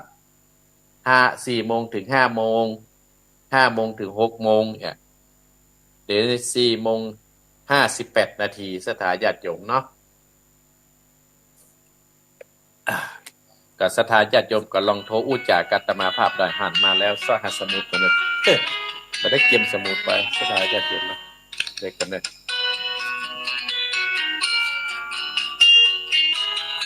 สหากระดาษกันเนอเดี๋ยวปากกาเดี๋ยวรอสักครู่เอาคิดขึ้นมาสายแรกเจริญพรได้มาสักการเจ้าจากหลักการแม่เจ้าเพิ่มแม่อายเจ้าแม่อายมาก่อนแม่จันโสมเจ้าต้องเห็นเนอเจ้าทำมาเจ้าใน4ข้อเลยสุดยอดสุดยอดเนาะขอบคุณเนอที่เป็นกำลังใจให้นะขอบคุณนะแม่เนอข อบ นมั คุ ส ณ การเจ้า เจริญพร เจ้า เจริญพรเอาสายต่อไป สายต่อไป0828857225เอาสายต่อไปสายที่2เจริญพร ไปสาข้าวทางพระครู ป้นนั้นประเสริฐ เกษตรวันแรงน้อยอยู่นั้นครับที่ทำแล้วเขาติดแต่มาสวดมาเอาครับ อ๋อขอบคุณเนอ ที่หายไปเลยที่หอดหาแล้วเสียงแก้วตก ยินดีนะป้าหนาเนอ ครับอันเป็นวันเสียของชุมเขาเจ้าเดชนะสาวได้ทั้งย่างเสียบกำสาวได้ที่ใจครับ ยินดีนะป้าเนอ ครับกำลังใจให้เราคุยดีในช่วงอายุวันนี้เนาะเป็นคนรับใช้ต่อไปครับ เจริญพรสายต่อไปเจริญพร เจ้าทั้งโค้งก็จะร้องก็จะพัฒนานะเจ้า แม่แสทอง ขอบคุณตลอดเนาะ ขอบคุณเนอ ซึ่งก็ติดจางนะเจ้า ยินดีเนอบุญรักษาสายต่อไป อันนี้เป็นสายเก่าเจริญพร การไล่แสดเจ้าท่านพระครู แม่ยาง และสีทองเจ้า แม่สีทรเจ้าเก่าอนุโมทนาสาธุเนอ นั่นวันนี้นะ ยินดีเนอ เจ้าไล่แสดเจ้า สายต่อไปเจริญพร ไล่แสดเจ้าท่านพระครูเจ้าพังอยู่เนอจากลำปางแม่น้อยอุตรีเจ้า แม่น้อย บุญยวาเจ้าท่านพระครูไว้พระโดยท่านพระครูกันเนอ ยินดีแม่น้อยเนอ เจ้าสาธุเจ้า บุญรักษาแม่น้อยอุตรุดีลำปางเจริญพรสายต่อไป เจ้ากลับมาสาเนอะท่านพระครูแม่สุเตี้ยศิลปกรศิเตี้ยมาห้องหลับปุนเนอะ สุขแก้ว ได้สิพระได้ฟังทำโดยท่านพระครูแต่เจ้าและเด้อเจ้า ยิ ยิ นดีเนอะ สาธุสาธุเจ้า สายต่อไปเจริญพร กับไว้สา โอ้มาแล้วพ่อบุญตาล ฟังท่านเนื้อ ยินดีเนอะปอเนอ ท่านเจ้าท่าน ได้ฟังธรรมฟังเทศน์ฟังเมืองต่อไปเนอ ไปสาท่านเนื้อ เจริญพรสายต่อไปเจริญพร การเจ้าท่านอาจารย์ แม่ยาง แม่ติ๋มอยู่บ้านอุโมงค์เจ้า แม่ติ๋มอุโมงค์กะ เจ้า อุโมงค์สลับปีเนาะ เจ้าใต้สารปีเจ้า อุโมงค์สลับปีได้ฟังคำเมืองเนอะบ่าวน้อยกิ่งขวานนะ โอ้ประจบละกา ใกล้จะจบแล้วแม่ เห็นขึ้นดอน แฮมสองตอนแฮมสองติด เจ้า แฮมสอง แม่ฟังเด้อ ยินดีนะแม่เนยเนอ เจ้าให้กำลังใจท่านเด้ ข อ อบคุณอนุโมทนาสาธุสายต่อไปเจริญพร ไปสาเจ้าพระครูแม่อุ้ยฟังอยู่นะเจ้า แม่วิอีนฟังอยู่เนาะ เจ้าได้ฟังติดแล้วก็ได้ยินสักการ ติดนี้ฟังต่อมาแล้ว ฟังต่อใจต่อไปเจริญพร ทำได้ใจค่ะมันเย็นเยอะ อันนี้ปุ่งเปาแม่ก็แม่เหลว เจ้า แม่เหลว เย็นดีฟังผู้เย็นสัญญา เอ้ย ท่านพระครู วัดดีวัดได้ป้ามาไม่เหลวได้ยินก่อนเออ ได้ยินสัญญาโทรศัพท์เรื่องของพอดีท่านพระครู บ่ไม่ตายเขาไปไหนบ่เดียวอ่ะ ปลูกบ้านหลังเป็นกรรมการก่อนทางเป็นศาลาโนนสร้างวัด อ๋อ หลายอย่างมาได้คอยสร้างมาคอยมามีหมู่ทำมาผู ยินดีเนอเป็นหยังเจริญพรเจริญพรสายต่อไปเจริญพร ไม่จากเจ้าท่านพระครู อันนี้ ไม่ต่อรักเจ้า แม่สาวรักษ์กะโอ้ เจ้าฟังอยู่นะเจ้า ฟังนึกว่าบ่ได้ฟังเสียงชัดเจนน่ะ เปิดโรงตั้งแต่2-3 โมงนะเจ้า วันนี้ก็ทำงานต่ออยู่ อนุโมทนาแม่สาวรักษ์เนอ เจ้าไม่จากเจ้า บุญกรรมบุญจูเนออนุโมเจริญพรสายต่อไปเจริญพร เจ้าพระครู แม่หยัง ทุกท่านนะเจ้า แม่หยังก็ แม่บัวพัดบุรันต้นชาติความเหมือนเจ้าแล้วนะเจ้า แม่บัวพัดนี่อยู่อันถ้ำตับเตาแม่นก็ อยู่บ้านต้นชาติอำเภอฝางฟังจาก โอ้ต้องซ่านลำปาง ต้นชาติ ต้นซ่านลำปางเนาะแม่เนาะ อันต้นชาติตำบ บลเนี่ยศูนย์อำเภอฝาง โอ้ฝางอ๋อแม่ ที่วัดปักโดมเจ้า โอ้ฟังพระบัดอุดมเนาะก็ได้ฟังธรรมนะแม่เด้อ เจ้ามาพุทธิกับเจ้า โอ้ยินดีนะแม่ยินดีนะแม่เด้อ เจ้าว่าแต่นะเจ้า แม่โปรพัดเจริญพรสายต่อไปเอาละได้ติดธรรมละมาเจริญพร เจ้าว่าแต่เจ้าท่านพระครู อันนี้แม่สุทัศน์กับแม่สุทัศน์แม่บัดน่ะ เจ้าแม่สุทัศน์ชัดเจนนี่เด้อแม่สุทัศน์เด้อ เจ้าสาธุค่ะ สายต่อไปเจริญพรเจริญพร เจ้าขอดูเจ้า แม่หยัง แม่น้อม แม่น้อมตาจางแม่ก็ เจ้า ท่าช้างเวียงหนองรองขอบคุณเด้อ เจ้า สายต่อไปสายต่อไปเจริญคนน้อยมันจะเกินเวลาเจริญพร ภาษาท่านพระครู อุบาสกพ่อบุญมี ครับ บุญมีได้ฟังธรรมเด้อ ครับ บุญรักษาเด้อ เอาเลิกแต่ท่านเลิกท่าน ยินดีเจริญสายต่อไปเจริญพร โอ้บาสกนี่พ่อเนี่ยก็ อันนั้นครับผม คนนั้นอานานว่าจะได้ฟังแต่เจ้ามาเนาะ ชัดเจนดูครับผม ชัดเจนเด้อ จะรุ่งตื่นมาตัดจับตังกระฟู ดี นี่ค่อยฝ่าบริษ ยินดีเด้อคนนั้นอานาน ครับผม สายต่อไปอุบาสกกันนักวสิกากันหลายเจริญพร ไหว้สาเจ้าท่านพระครูเจ้า แม่หยัง แม่ตะเกียววงคันเจ้าโทรมาจากบ้านบุก5ตำบลนครศรีเจ้า แม่ไข่แก้ววันนี้สบายดีเนาะแม่ เจ้ากำลังใจฟังได้แต่3 องค์ไหว้พระโดยเจ้า ยินดีเด้อสายต่อไปเจริญพร ท่านพระเจ้าท่านพระครู แม่หยัง ท่านกับเจ้า เราไม่หากี้ผิดไปกี้ละกามได้ยินก่อนทำตับเตายินดีนะแม่ผ่านเด้อ เจ้ากับพระเจ้าสาธุ ยินดีสายต่อไปเจริญพรเนี่ยศรัทธาญาติโยมเนาะก็อาตมาภาพขอปิดสายก่อนเลยเนาะบอกของปรับของคอ 4-5 นาทีอู้กันไปเป็นการให้กำลังใจนะอาตมาภาพปิดโทรศัพท์ก่อนเด้อปิดโทรศัพท์ก่อนได้แบตเป็นจะหมดเพราะมีสายแบตก็ซ่องสายมานี้อยู่ศรัทธาญาติโยมเนาะอนุโมทนากับแม่จันโสมอำเภอแม่อายและก็ปนันประเทศจังหวัดน่านแม่สายทองห้วยกันแม่สีทรชัยประการแม่น้อยอุตุดีลำปางแม่สุกแก้วสีเตี้ยพ่อบุญตัน3 ยอดแม่ตีมอุบงสระปีแม่วิอินสำเมิงแม่เหลววงเปาจอมตองแม่สาวรักชัยประการแม่บัวพัดบ้านปุ่น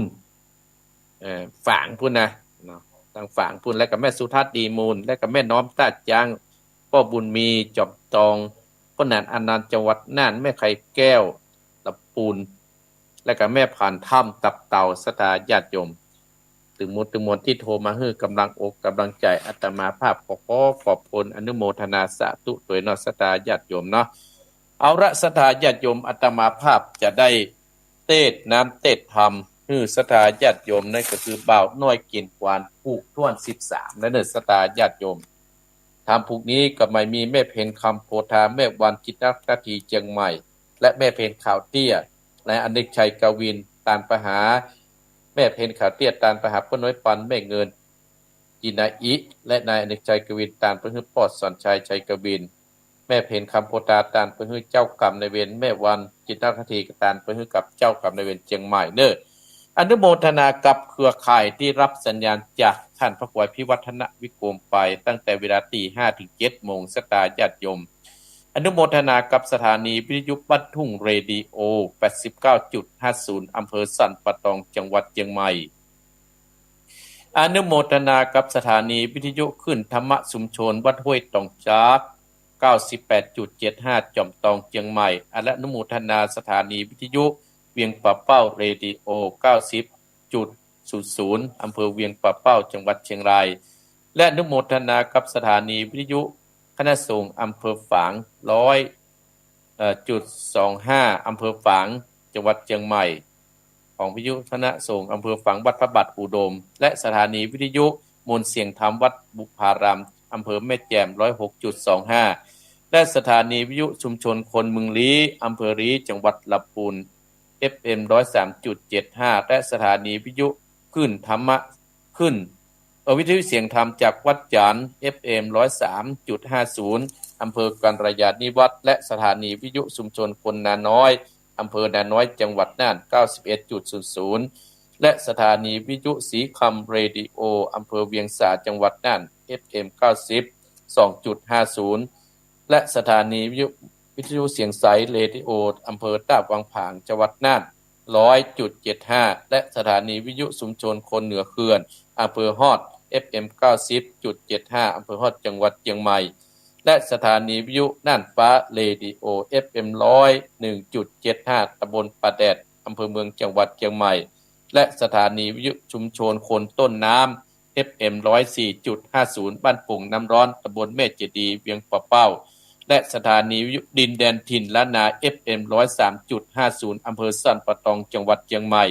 และสถานีวิทยุล้านนาเรดิโอศพปับจังหวัดลำปาง FM 95.75 และสถานีวิทยุคลื่นพุทธศาสนาการศึกษาวัฒนธรรมวัดไผ่หินอำเภอเมืองจังหวัดเชียงใหม่ 104.50 และสถานีวิทยุการศึกษาพัฒนาอาชีพ FM 103 อำเภอเมืองจังหวัดลำปางและสถานีวิทยุวิทยาลัยเทคโนโลยีการจัดการกพหแม่เมาะ FM 99.50 โดยคุณอนุพงษ์ตาจินะขออนุโมทนาสาธุเน้อศรัทธาญาติโยมเอาละศรัทธาญาติโยมเข้ามาถาม เรื่องถามบ่าวน้อยกินขวานต่อไปติดที่แล้วศรัทธาญาติโยมติดค้อนนั่นน่ะ บ่าวน้อยกินขวานได้และเจ้ารัตติกุมารซึ่งเป็นอุปราชของเจ้าพญาบ่าวน้อยกินขวานที่อื่นเป็นปัตตานครที่หั่นเพราะว่าพญาเจ้าเมืองกิรินครพญาเจ้าเมืองตากะศิลาและเมืองโกสุมพีปากันได้ยกทัพมาตีเมืองที่เมืองอินปัตตานครสู้กันหลายมื้อหลายวันศรัทธาญาติโยมเป่ากระถาใส่กันใจเวทมนต์คาถานักหนาปาป้านก็ปะแปกันสุดท้ายเจ้าอุปราชกับเพื่อน7คนนั้นได้หายตัวไปยับเอาเจ้าพญาเจ้าเมืองถึง3เจ้าเมืองนั้นเพื่อให้ลูกน้องนั้นได้ฮู้ได้บอกว่าบัดนี้พญาเจ้าเมืองของท่านนั้นแหละได้โดนฆ่ายับไปแล้วขอขึ้นสู่เจ้านั้นปิกไปบ้านปิกไปเมืองเนิ่นสุดท้ายหมู่ทหารทั้งหลายก็ปิกไปบ้านปิกไปเมืองเพราะว่าโดนลูกพี่ใหญ่นั้นเปิ้นยับไปขังไว้ในคุกหันสถาญาติโยมพญาเจ้าเมืองตากะศิลาก็บอกว่าโอ้ทหารอันนี้เป็นเมืองห้านะข้าเคยเป็นพญาเจ้าเมืองที่นี่นะปล่อยข้าออกไปนะตลอดถึงเจ้าจิตตะก็ดีพญาเจ้าเมืองก็จะว่าเวทไล่เวทมนต์คาถาสปะสปันคาถาที่เฮียนมาน่ะหายไปหมดสถาญาติโยมบ่สามารถช่วยตัวเก่าได้ก็ปากันนั่งงมคงงปิดตุกอยู่หาสถาญาติโยมคราวนี้ก็ไปล่วงเลยไปถึงลูกสาวพญาเจ้าเมืองก่อนนั้นอินทปนครโอ้หัวเป็นพ่อโดนเจ้าอุปราชเจ้ารัตติกุมารยับมาได้ก็ฟังให้ไปหาผัวเปิ้นสถาญาติโยมสุดท้ายเจ้าบ้านน้อยก็บอกว่าโอ้อาตมาว่าข้าเนี่ยมอบให้กับอุปราชเจ้ารัตติกุมารแล้วเจ้ารัตติกุมารจะเนี่ยอย่าได้กระตามใจก็เถอะมอบให้เขาเป็นใหญ่ไปแล้วเจ้าจะน้ำหูน้ำตามาให้ข้านะข้าคงจะเนี่ยบ่ได้ท่านทั้งหลายลูกสาวของพ่อพญาเจ้าเมืองอินทปนครก่อนนั้นมเหสีของเจ้าบ้านห้อยกินกว่านั้นบอกหูจะแย่นี่ได้กับห้อยไปหาแม่มอกะเล่าให้แม่ฟังเนี่ยทำเรื่องนี้ก็จบกันต่อไปนี่จะเป็นจะได้นั่นก็เชิญศรัทธาญาติโยมได้สดับรับฟังทำเรื่องเบาห้อยกินกว่าณบัดนี้เน้อ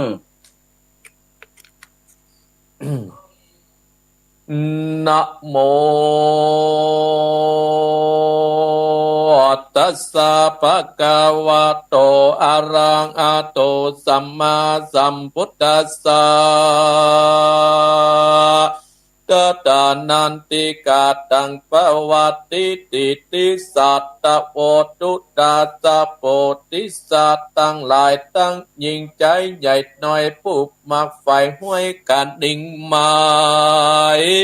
เคยไปปั่นไปหลอดเวียงแก้วยอดนิดหลับปานแม้มีกิจจากาดน้อยใหญ่ละไว้ไวเป็นโอนปาเอาตนโดยหมู่เข้าสู่อารามฟังตามมาปัดนี้ท่านตั้งหลายก็ฟังตามตั้งสัตตานีวิทยุแล้วก็ปากันไปปาแก้วเจ้าสัมปากันปึ้งใจงามชื่นจอยทำจะดุกทำนินาจุงฟังติดต่อตามบาทข้อบารี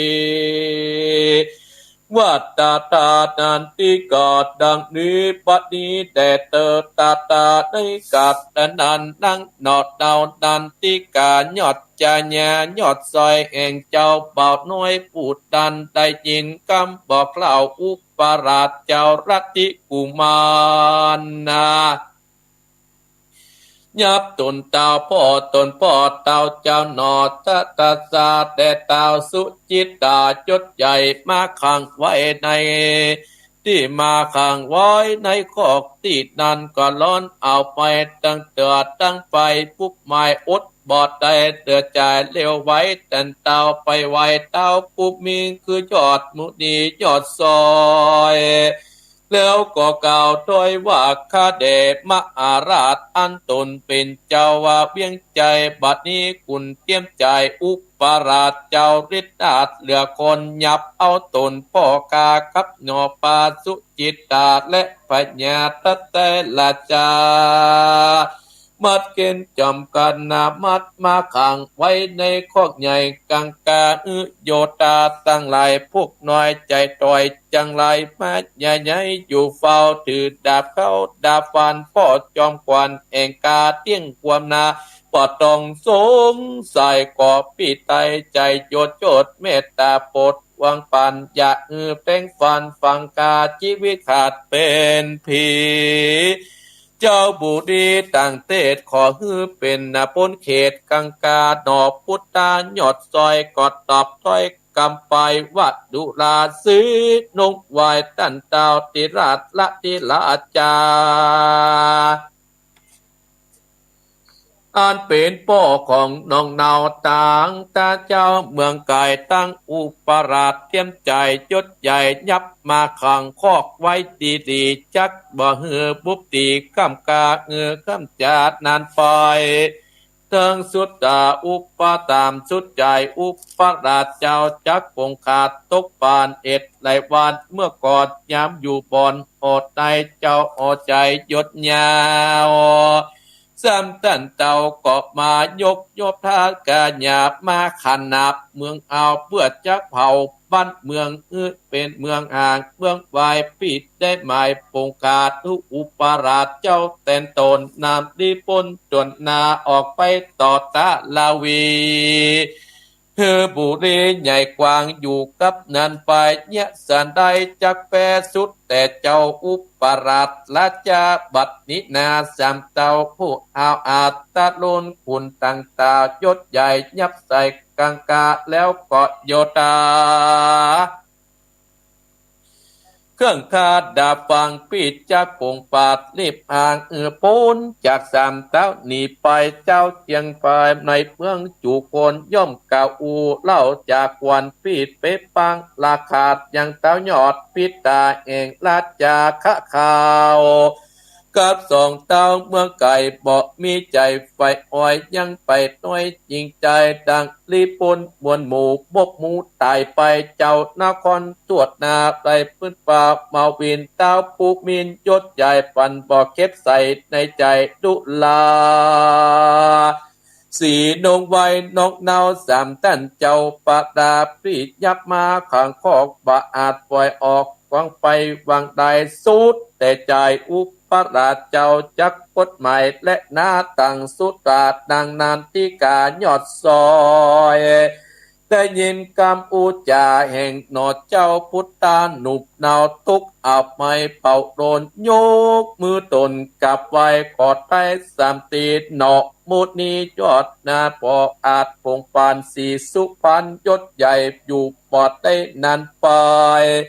ก็ไปอยู่ที่ปังกาปราสาทพ่อแม่เจ้าบอกเราตามมีตั้งตีบียอดซอยฟังลูกน้อยไก่ปานอกเป็นควนกั้งแกนทุกฐานเน่นไปในได้จิตใจไวเวิ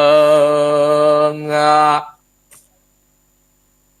เนื้อตัวปอสันลืมเกณฑ์สีดลงไปแว่นแก้วก็ปานลูกแก้วเตรียมใจเล็ดล้นตาเตาไปสู่ตีขอกกางกาหันสะมีกาจดยาวตัวอันเต้านายไปย้อนกวางลงดอนตัวกาปลาเข้าป่าไอตาบัดนี้ปีปอกมาอยู่ในขอกขางคนจุ่มลีปนถือดาบดาฟานนั่งได้อ่านแจ้งทีตุกลามตีดนาดาบยินกุดนาน้ำตาก็เปาะลอยอับย่อยจิงเข้าไปตีไก่ยกมือไหวตุนสาคาเดมอาราชเจ้าตนปิ่นเก่าเดือหัวยามเมื่อตัวปิดเตาได้เป้ภาคและเมืองการปะบุญเรือนเตียวต้องไปอยู่ห้องได้จาสันได้จามาอยู่คอกขอจูงบอกตามมีเจ้าบุตรีวิตาเรวิลาติราชโอกาสไก่จากเงินราดายอดซอยลูกโนโอ้ยอดหน่วยเศษตาอุความไหนแต่ตนติดสืบสนถึงไปด้วยปฏิญาญาปเวนแวอันใดก็มีอันเล็ดนาตะลาติอุปราชราชาในกัลดานลาติอุปราชราชาก็กัดลาลิบมาขึ้นจู่ห่อใจไปบอกเล่าเจ้าคุณธรรมว่าบัดนี้ลิปนนำต่างต่อยได้ไปไกลหนีไปเจ้าบุตรีไปตายไอ้บุญเจ้าปองปานจักสำลันบ่ปอนเบินเมื่อก่อนเดิมอ่อนนะเดิมอ่อนใจเตือนตาตั้งใจต่อตอยบิบอดน้อยนาจักมาจาตามสามเต้าเจ้าปัดดายับมาขังคอกไว้ใหญ่โดยการเลี้ยวฟันคำกาความนาโมละมาหรือเกกาขังไว้บ่ฮือไปไหนโยตาเวทเป่าตลับต่อเต้าไว้วานตนคำใจอุปราชเจ้าก็อภิวาท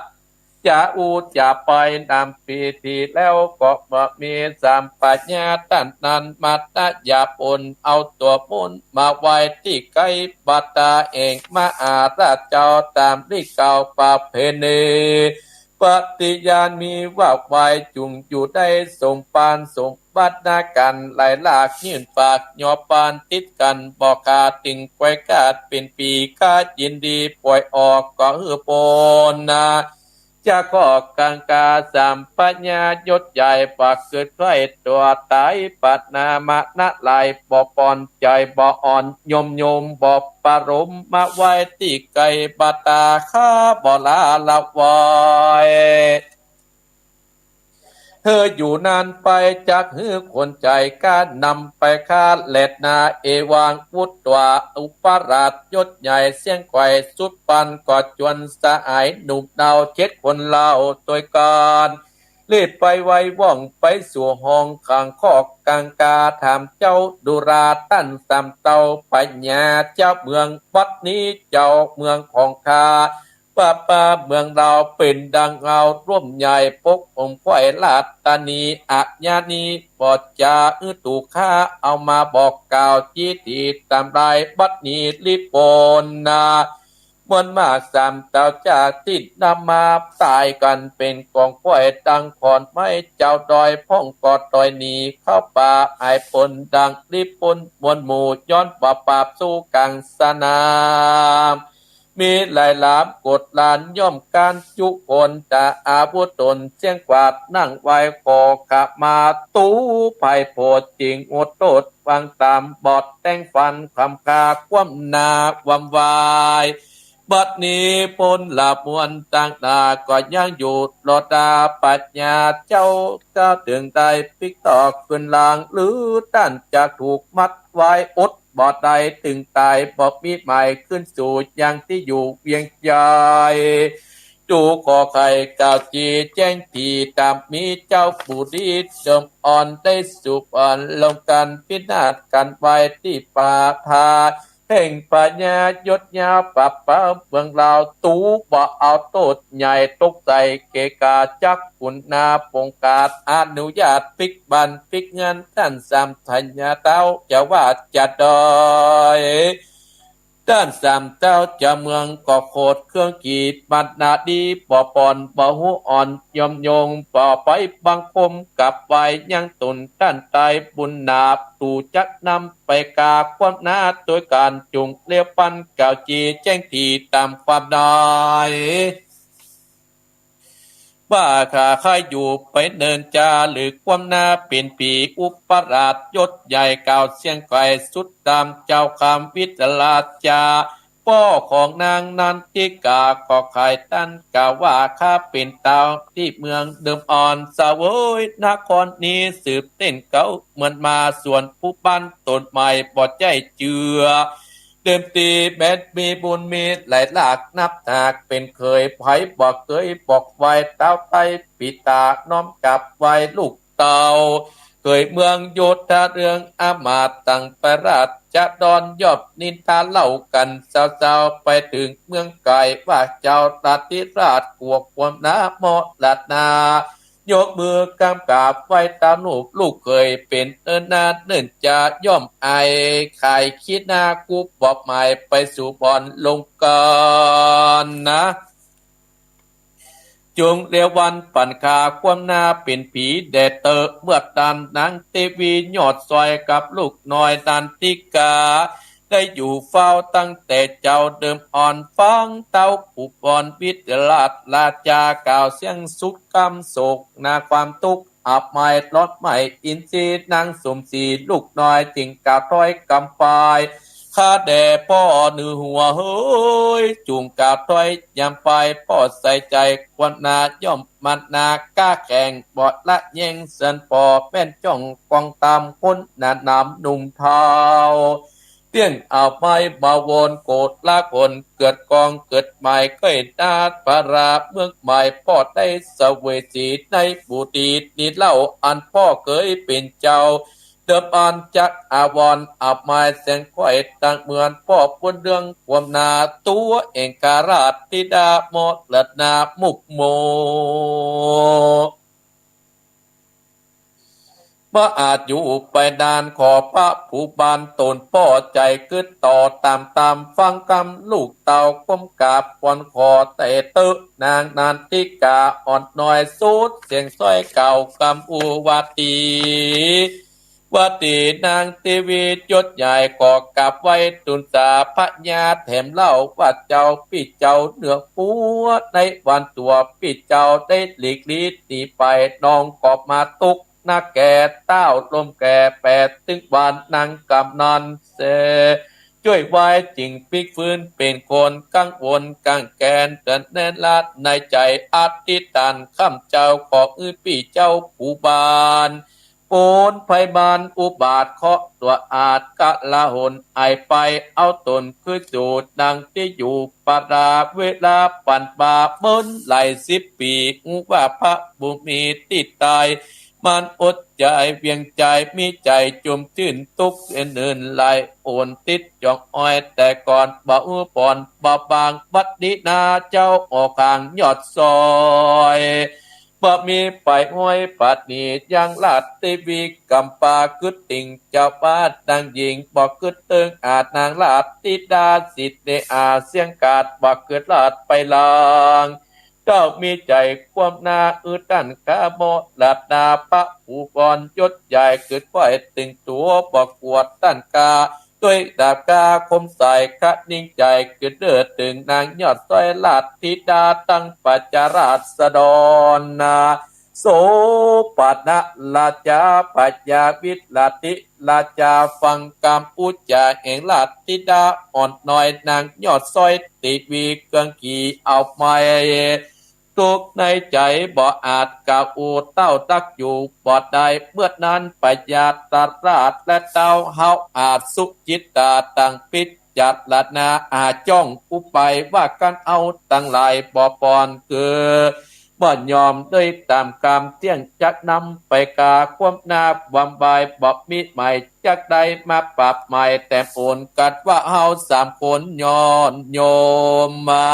ไปสู่ยังหอออกกรรมตามกรรมโอกาสแห่งอุปราชเจ้าใจอ่านบอกปอนนั้นแต่สายเที่ยงใจขึ้นหลังปิกพอกมาที่เก่าเจ้า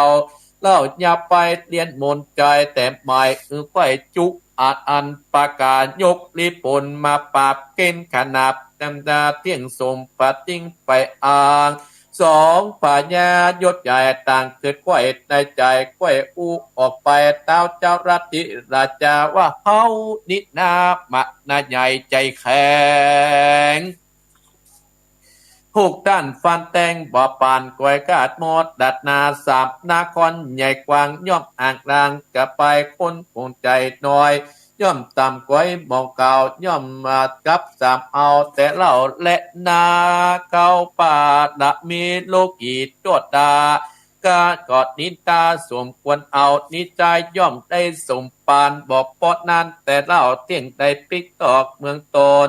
ยกลีปุนมาวันนาก้วยปะดึกดาเป้ามนวิเศษเจ้าได้จุอันประกันบวนหมู่ปรับสู้ไปโลนยับเอาเจ้าเบาน้อยไปฟักไปแดงฟานนา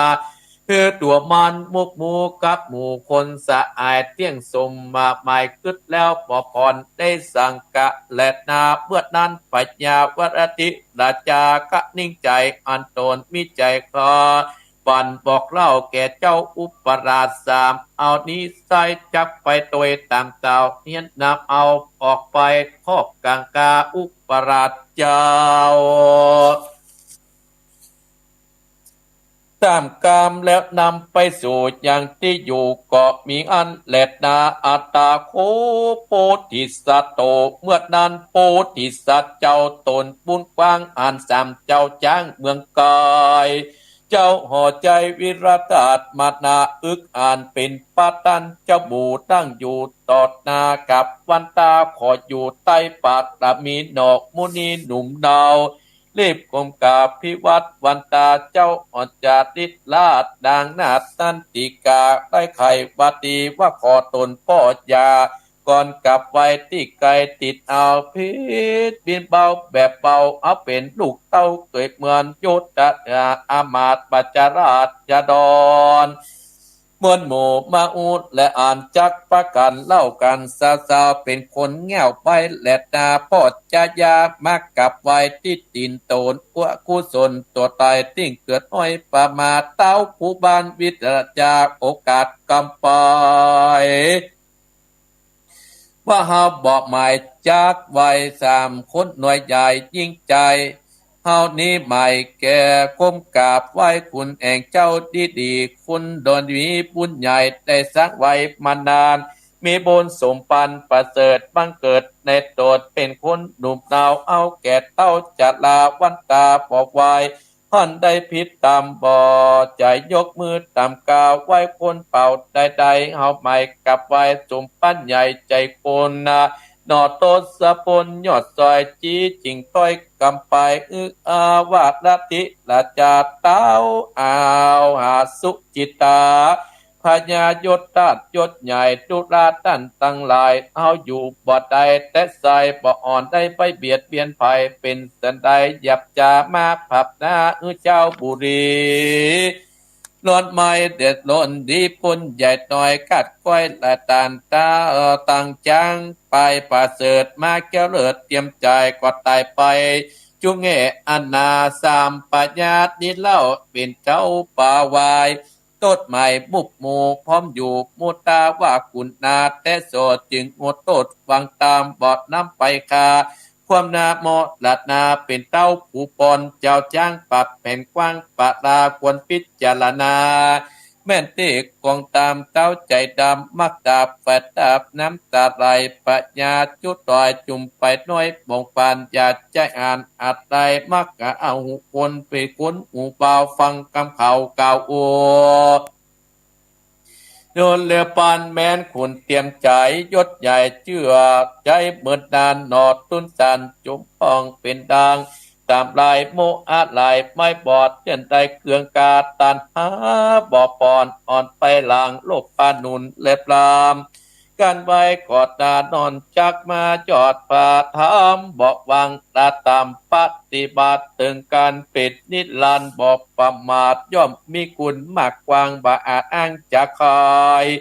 เจ้าโอใจยศใหญ่ย่อมอยู่ใดสวสดีเจ้าผู้ดีไปต่อยย่อมจิ้นจ้อยเจยบานเป็นบุญสมปานอันใหญ่เกิดมาแลดนาเอวังพุทเต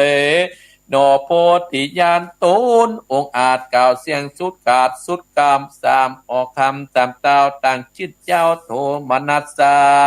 ต่างปฏิญาณมาเที่ยงบอบบิดเบี่ยงเสียตามจักตัวตามกรรมบอกเล่าแห่งเมื่อพระเจ้าบุตรตามสามคำใจก็อยู่ใต้สมปานหนอโพธิญาณก็มีสามเต้าภูบาลได้สานอนยังจอดในปราสาทแห่งการเสวยอ่านได้สิ่งได้ยิ่งนานาจะบอกเล่าเต้าเจ้าตนใดมีจิตใจใครปิกปอกไว้หน้าออกเมื่อมนอย่าได้เครื่องกาเอาไม้จุงปิกตามใจคือจักอยู่เนินจารีบกาดลาไปปอนตามใจเกิดไว้และนาโนโพธิสัตว์เจ้าสามเต้าเมืองไกลต่างมีใจจิ้นจอยต่างตอบต้อยแต่นาก็มีวันนั้นแต่นานิติตังคิญาสังวันนาวิเศษจากห้องเหตุบ่าวน้อยกินควานเกาะบางกรมโสมเลสาเดชเอาละศรัทธาญาติโยมอาตมาภาพได้เทศจบไปศรัทธาญาติโยมอยู่กับอีพ่ออีแม่กัน1 ชั่วโมง 35 นาทีละก็อย่าอาตมาภาพว่าทำบ่าวน้อยกินควานเดินตาเดินตางค่ายแห่มสองผูกศรัทธาญาติโยมก็มีหมายแม่เพนข่าวเตี้ยนายเด็กใจกวินตานประฮือกับพ่อน้อยปันเมฆเงินแม่พ่อสอนใจใจกวินและแม่เพนคำโพธาเจียงใหม่และแม่วันกินลักนาทีเจียงใหม่ได้เป็นเจ้าภาพในตนเจ้านี้ทำเรื่องนี้ศรัทธาญาติโยมหลังจากที่อุปราชเจ้ารัตติกุมารได้นำทัพไปได้ไปยับเอาสามพญาเจ้าเมืองแล้วก็ป่วยหุมูเสนาอามาตย์พลิกบ้านพลิกเมืองก็ยับพญาวิรติราชาเจ้าเมืองคีรีนครพ่อของนันทิกาและเจ้าทัศราชาเจ้าเมืองกุมพีนางพระเจ้าสุจิตตามาขังไว้ที่ในเมืองที่หั่นนางนันทิกามเหสีของเจ้าบ่าวน้อยกินขวานตั้นตะหลาย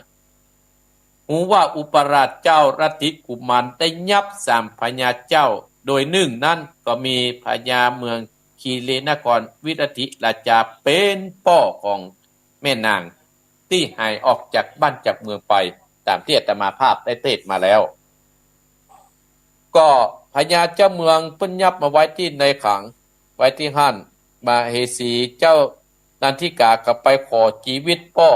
และเจ้าทัศราชาและเจ้าสุจิตาไว้แต่เจ้าบ่าวน้อยกินขวานก็บอกว่าน้องมันเป็นพ่อน้องกับแต่อ้ายเนี่ยข้าเนี่ยได้มอบให้อุปราชเจ้ารัตติกุมารไปจัดการเจ้ารัตติกุมารจะเนี่ยจะใดอ้ายก็บอกฮู้อ้ายก็มอบผลงานให้ไปแล้วจะไปก้าวไก่ในงานนั้นแม่นางนันทิกาตั้งแต่ได้ยินผัวอู้จันไปกราบตีนผัวตั้ง3 เตื้อกลับแล้วกลับแหมศรัทธาญาติโยมเจ้าบ่าวน้อยกินควานของเฮานะก็บ่ยอมก็อู้กำเก่าจนเจ้านั้นนายแม่นางนันทิกานั่นบ่ฮู้จะไปไหนก็ให้ไปที่ปราสาทแม่ไปให้ไปที่ปราสาทแม่ของตนไปบอกอีแม่บ่เดี๋ยวนี้นะอุปราชเจ้านั่น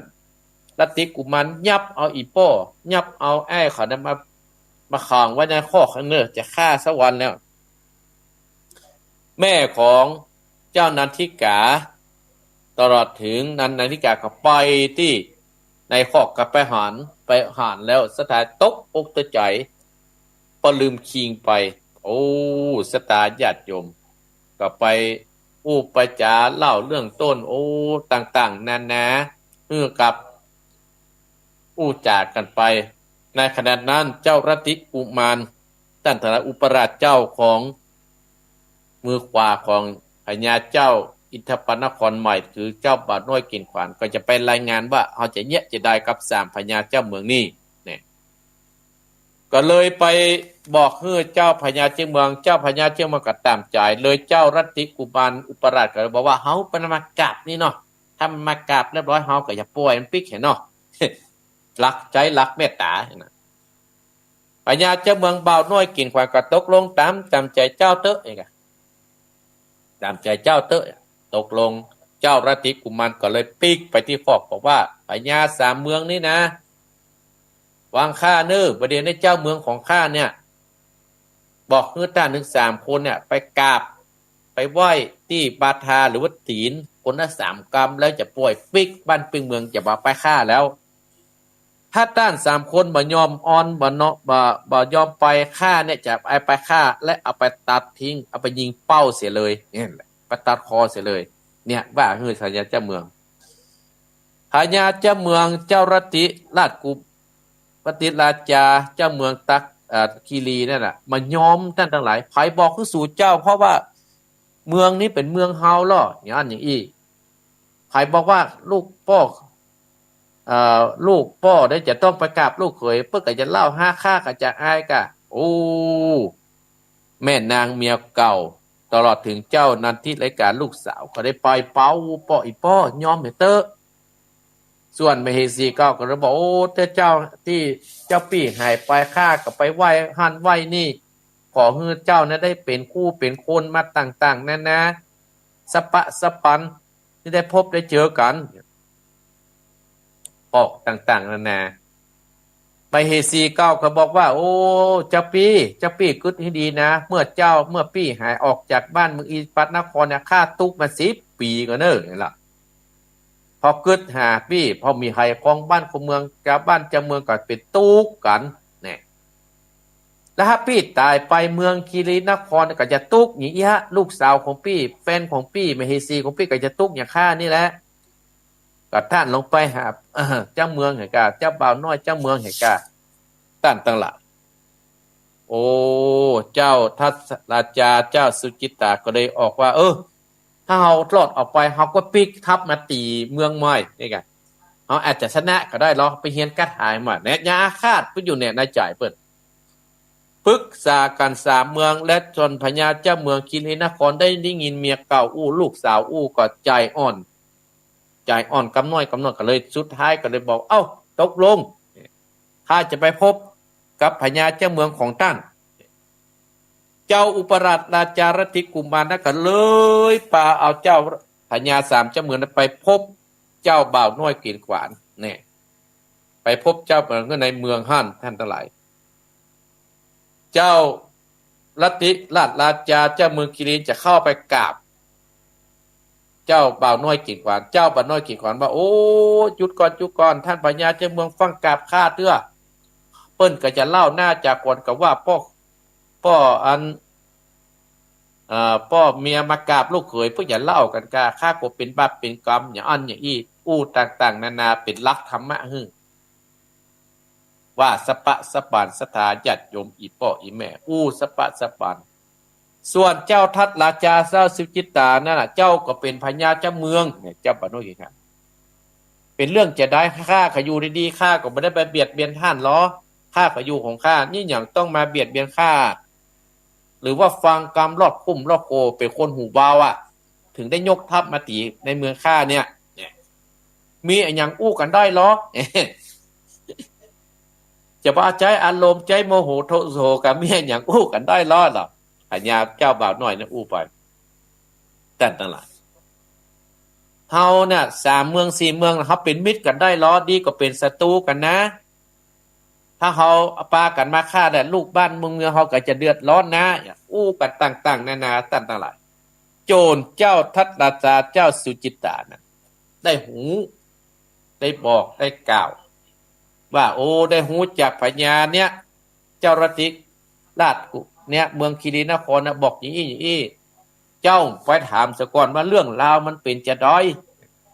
เพราะฉะนั้นจะให้บ้านเมืองร่มเย็นเนี่ยนะหมู่เฮาน่าจะต้องเป็นคนที่หามงคลใส่บ้านใส่เมืองเห็นหรอ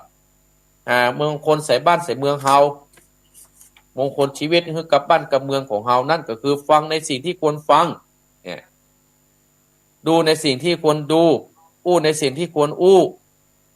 มีในสิ่งที่ควรมีสอนสามพญาเจ้าเมืองท่านทั้งหลายสอนถึงเจ้าชุกิตาทัดเจ้าทราชพญาเจ้าเมืองสามเมืองนั้นฟังจนใจอ้อมใจโยนโอ้ต่อไปเนี่ยข้าก็จะมาเนี่ยละข้าจะแบบเนี่ยละข้าจะประทำละประเดี๋ยวข้าจะเป็นมิตรกันเนอะอู้กันส่วนพญาเจ้าเมืองบ่าวน้อยกินขวานเจ้าเอียงอินทรนครนั่นเก่าเอาประเดี๋ยวนี้นะเอาจะเลี้ยงข้าวสู่เจ้าถึง3 คนเนี่ยนอนนี่ก็ได้อีกได้ก็ได้แล้วแต่เตอะอีพ่ออีแม่บรรดาศรัทธาญาติโยมตั้งหลายหมู่พญา3พญาเจ้าเมืองก็คือเจ้าเมืองคีรีนครเจ้ารัติราชาและเจ้าทัชชาทัตราชาและเจ้าสุจิตานันตั้งหลายได้พญาเจ้าเมืองอินทปัตนครได้มอบได้เลี้ยงอาหารกินอาหารกันว่าถ้าฝ่ายบกินฝ่ายจะปิกบ้านปิกเมืองก็ตามจ่อยข้ากับมาข้าแล้วครับเป็นเพื่อนกันแล้วเนอะเนี่ยตกลงกันสุดท้ายศรัทธาญาติโยม3 คนนี่จะได้ปิกกาจะกินข้าวกาจะกินน้ำจะอู้จากันจะฉลองกันกาอัตมาภาพก็สามารถที่จะตอบอู้ฮือสถานได้ทำเรื่องนี้ก็จบแต่นี่บ่าวน้อยกินปานเลี้ยงป้ากำลังจะกินข้าวกันอยู่กินข้าวกันตกลงกันอยู่เข้าใจกันแล้วศรัทธาญาติโยมทำนี่จบตะตีบ่าวน้อยกินปานจบตะตีปลูก13นี่จับจบเวลา5:45 นาทีขั้นแห่ง10 นาทีศรัทธาญาติโยมอาตมาภาพก็จะคือศรัทธาญาติโยมโทรเข้ามาช่วงที่082 885 7225คนที่โทรแต่เจ้าก็บ่ต้องโทรแล้วเด้อศรัทธาญาติโยมเนาะคนที่โทรแต่เจ้านี่เฮาก็บ่ต้องโทรละคนที่บ่เคยโทรเฮาก็โทรเด้อเปลี่ยนกันโทรคนน้อยศรัทธาญาติโยมคนที่โทรแต่เจ้าแม่จันทร์สมเขาเนี่ยปะนานประเสริฐแม่ไสทองแม่สีทอนเนี่ยแม่น้อยอุตรดีลำปางแม่สุกแก้วสีเตี้ยเนี่ยครับบ่ต้องโทรแล้วพ่อบุญตานแม่ตีมไผน่ะเอาไปโทรคนอื่นโทรตามช่วงที่2เนาะนี่ท้ายด้วย977เอาเจริญพ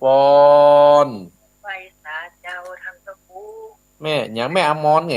เจ้าแม่ฟังอยู่วันเนี้ยฟังตั้ง3 ฝ่ายละโอ้ลูกเจ้าได้แม่อมรได้ฟังได้ฟังมาแล้วก็5 โมงก็ลูกมาฟังข้างนอกนึ่งข้าวแล้วเจ้านึ่งข้าวพุทธให้เข้าเรื่องบุญแล้วเจ้าบุญรักษาแม่อมรเน้อพาไปข้างสบายดีเนาะเดี๋ยวสบายดีเจ้าอันคิดแล้วบ่ได้ออกสักกรรมติดเนี้ยบ่ได้มาสักกรรมแม่ก็รอมกันเนาะเจ้าแม่บ่ฟังคิดผู้เฒ่าอย่างนี้อาการแม่บ่ได้คิดเป็นหยังแม่ก็โอ้นั่นคิดถึงออกสินะยินดีเน้อรักษาเจริญพรสายต่อไปเพื่อกันรอเจริญพรไว้สาครับท่านพ่อบุญธรรมปุ่งน้องครับผมไปกรุงเทพมาแล้วกะครับอีกมาวันที่30ครับม่วนว่าฝนตกก็ไปถึงพุ่นตกครับกำกิ๊กมาป้าเตียนนครสวรรค์เนี่ยรถเก่งไปรถตู้รถตู้ครับไปหลายวันเนาะไปวันที่27ปี30บุญรักษาพ่อเขาเน้อที่โทรมาให้กำลังใจเน้อบุญรักษาเจริญพรพ่อบุญธรรมบุญเจริญพรเจริญพร1เจริญพรได้ยินแล้วนะอีเปลี่ยนเน้อเจริญพรแม่สาเจ้าแม่ยังไม่จะรูนกันแน่จะรูนว่าจะได้สบายดีเนาะ สบายดีเนาะ พ่อเลี้ยงชั่วแล้วเจ้า บุญรักษาพ่อบุญรักษาแม่เน้อ เจ้าสาธุเจ้า โทม สาธุ เจริญพรแม่เจริญเจริญสายต่อไปเจริญพ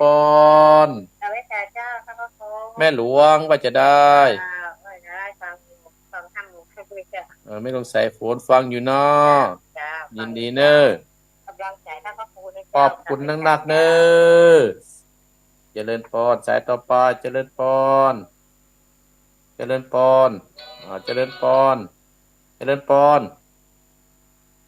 เจ้าอาจารย์ แม่หยัง ไปตู้เจ้า แม่ตุบ้านร้องเนาะ เจ้า แม่ตุยังป้ายินดีเน้อ เจ้าไปให้กำลังใจเด้อ ขอบคุณเน้อ เจ้า เจริญพรสายต่อไปเจริญพรแม่แจมว่าจะได้ไหม พ่อพันธุ์ปูเจ้าไม่จัดตอนอยู่ยังเต่าเจ้า แม่จันว่าจะได้ ฟังอยู่เนาะ เจ้าฟังอยู่ฟังข้อที่3แล้วฟัง104ของฟัง โอ้ดังไปไกลนะ104เนาะ 104ตอนกินถึงตี5นี่จะเปิดโทรศัพท์ฟังเนาะ อ๋อ ตีนั่งอยู่มุ้งก็เปิดวิทยุ ยินดีแม่ทำงานกันตอนนี้ เจ้า ยินดีนะแม่เน้อ เรื่องการบ้านเจ้า ยินดีใจต่อไปเจริญพร ภาษาครับผมเป็นกำลังใจให้เด้อ ป้ออย่างนะป้อวินกันไหน ขออันนั้นครับผม ป้ออนนอนเมื่อกี้นั่นเนาะ ครับผม ยินดีเนอะยินดียินดีสายต่อไปเจริญพรโทรแม่สัก2 สาย0828857225เจริญพร เจ้าว่าแต่เรื่องของเจ้า อยู่ที่ไหน อีกตรงไม่แล้วว่ารับตรงเจ้า แม่นาวราชเอกอ่ะ เราไม่ได้รับตรงเจ้า อยู่บ้านอย่างแม่รัฐ ตรงเปล่าไม่เจ้า คงเปา เนี่ยกับวัดตรงเปล่าเจ้า คงเป่าเนาะ เจ้า ฟังกุฏิกันแม่ เจ้าที่เหลือทำมา บ่คิดแนวบ่ได้มาขอบคุณแม่ได้ที่ติดตามเด้อ เจ้ามีกำลังใจเจ้า บุญรักษาเด้อเจริญพรศรัทธาญาติโยมเนาะอาตมาภาพก็จะได้ยกสายเด้อเพราะว่าหางไว้5 นาทีศรัทธาญาติโยมหางไว้5 นาทีเนาะก็ขอบคุณแม่อมรบ้านทาโดยข้างป้อบุญธรรมปงหนองขอบคุณป้อบุญธรรมเนี่ยที่เป็นเจ้าภาพตุวางสังฆทานให้นะแม่จรูนเจียงไม้แม่ดวงไสโผลแม่ตุ๊บบ้านร้องแม่จันปะงิ้วป้ออนันต์นั่นแม่รัฐคงเปาช่วงที่2นี่นะพาแต่มาภาพเปิดมานะเพราะว่าจะต้องไว้เวลาให้กับทางสถานีประเด็นนี้ก็4:05ใกล้10 นาทีแล้วก็สายรายการนี้ก็เชิญชวนพี่น้องคณะสัตยาญาติโยมร่วมทำบุญวังศิลาฤกษ์วัดเหล่ามนทาทิพย์ตำบลดอยหล่ออำเภอดอยหล่อจังหวัดเชียงใหม่สร้างศาลาขึ้นสีขาวเฮาก็ไปกันนักๆไปกันหลายเน้อตั้งแต่เวลา 9 โมงเป็นต้นไปอาตมาภาพก็คงจะไปตอนบ่ายตอนพุทธกฐินเอาต้นไปร่วมกินร่วมตาลเนาะหรือว่าจะไปภาคเจ้ากับหลวงพ่อก่อน เพิ่นตอดกฐินตอนบ่ายก็จะไปตอดตอนบ่ายตอนร่วมเปิ้นไปเอาต้นไปร่วมกินร่วมตานกับศรัทธาญาติโยมกับเปิ้นเนาะอนุโมทนากับอีพ่ออีแม่พี่น้องคณะศรัทธาญาติโยมท่านผู้ฟังเฮาทุกท่านทุกคนโดยบุญใดกุศลใดที่อาตมาภาพได้ทำได้คิดได้สร้างก็ขอให้พี่น้องคณะศรัทธาที่ได้เกิดกิจเกิดการร่วมกันก็ให้อยู่ดีมีสุขขัดแคล้วและปลอดภัยทุกสิ่งทุกอย่างให้รักษาสุขภาพกันเด้อศรัทธาญาติโยมเนาะก็ขออนุโมทนากับท่านเจ้าภาพในการเทศน์ในตอนเช้านี้แม่เพนคำโพธาแม่วันจินรักนาทีและแม่เพนขาวเตี้ยและนายอเนกชัยกวีเนอร์ที่ได้เป็นเจ้าภาพก็ส่วนงานของวัดหนองเฮียงก็วันที่5ไปว่างก็มาและขอบคุณพี่น้องคณะศรัทธาญาติโยมที่อนุโมทนามาโดยจอมตองแม่ผ่องศรีที่จอมตองแม่ผ่องศรีและบ้านเรายาวใต้และก็บ้านสัมปะตองบ้านห้วยสมป่อยสมป่อยบ้านมุ่งพี่ตังบ้านมุ่งพี่น้องเนี่ยศรัทธาญาติโยมปริมาคัจฉไหลก็ขอบคุณศรัทธาญาติโยมเด้อที่โทรมาหาอาตมาภาพ ขอบคุณที่กำลังอกกำลังใจโทรมาขอบคุณที่กำลังอกกำลังใจอัตมาภาพมีการมีงานศรัทธาญาติโยมก็มาร่วมกินร่วมทานอัตมาภาพก็มีการถ้าท่านมีการมีงานก็จะไปร่วมเหมือนกับศรัทธาญาติโยมที่มาเติมมาแท่งอัตมาภาพเนาะบุญใดกุศลใดที่ศรัทธาญาติโยมได้ทำแล้วก็ขอให้เป็นบุญเป็นกุศลแต่เด้อตั้งใจรับพรจากอัตมาภาพปะขันติดนานเด้อศรัทธาญาติโยมตั้งอกตั้งใจรับพรตั้งแต่วินาทีนี้เป็นต้นไปจยสิทธิตานังราปังสุธีภะขะยังสุขังปรังสิริจวันโนจะโภคังอุตติจยสวาสตะวัจจะชีวสิทธิภวันโตเตสัพพิติโยวิวัสสันตุสัพพะโรโกวินัสสันตุมาเตมตรายโยสุขีติคายุโกภวะอภิวาทนะสีริสะนิจังอุตตาปัจจายโนจัตตารโอธรรมาวัฏฏันติอายุวันโนสุขังปะลัง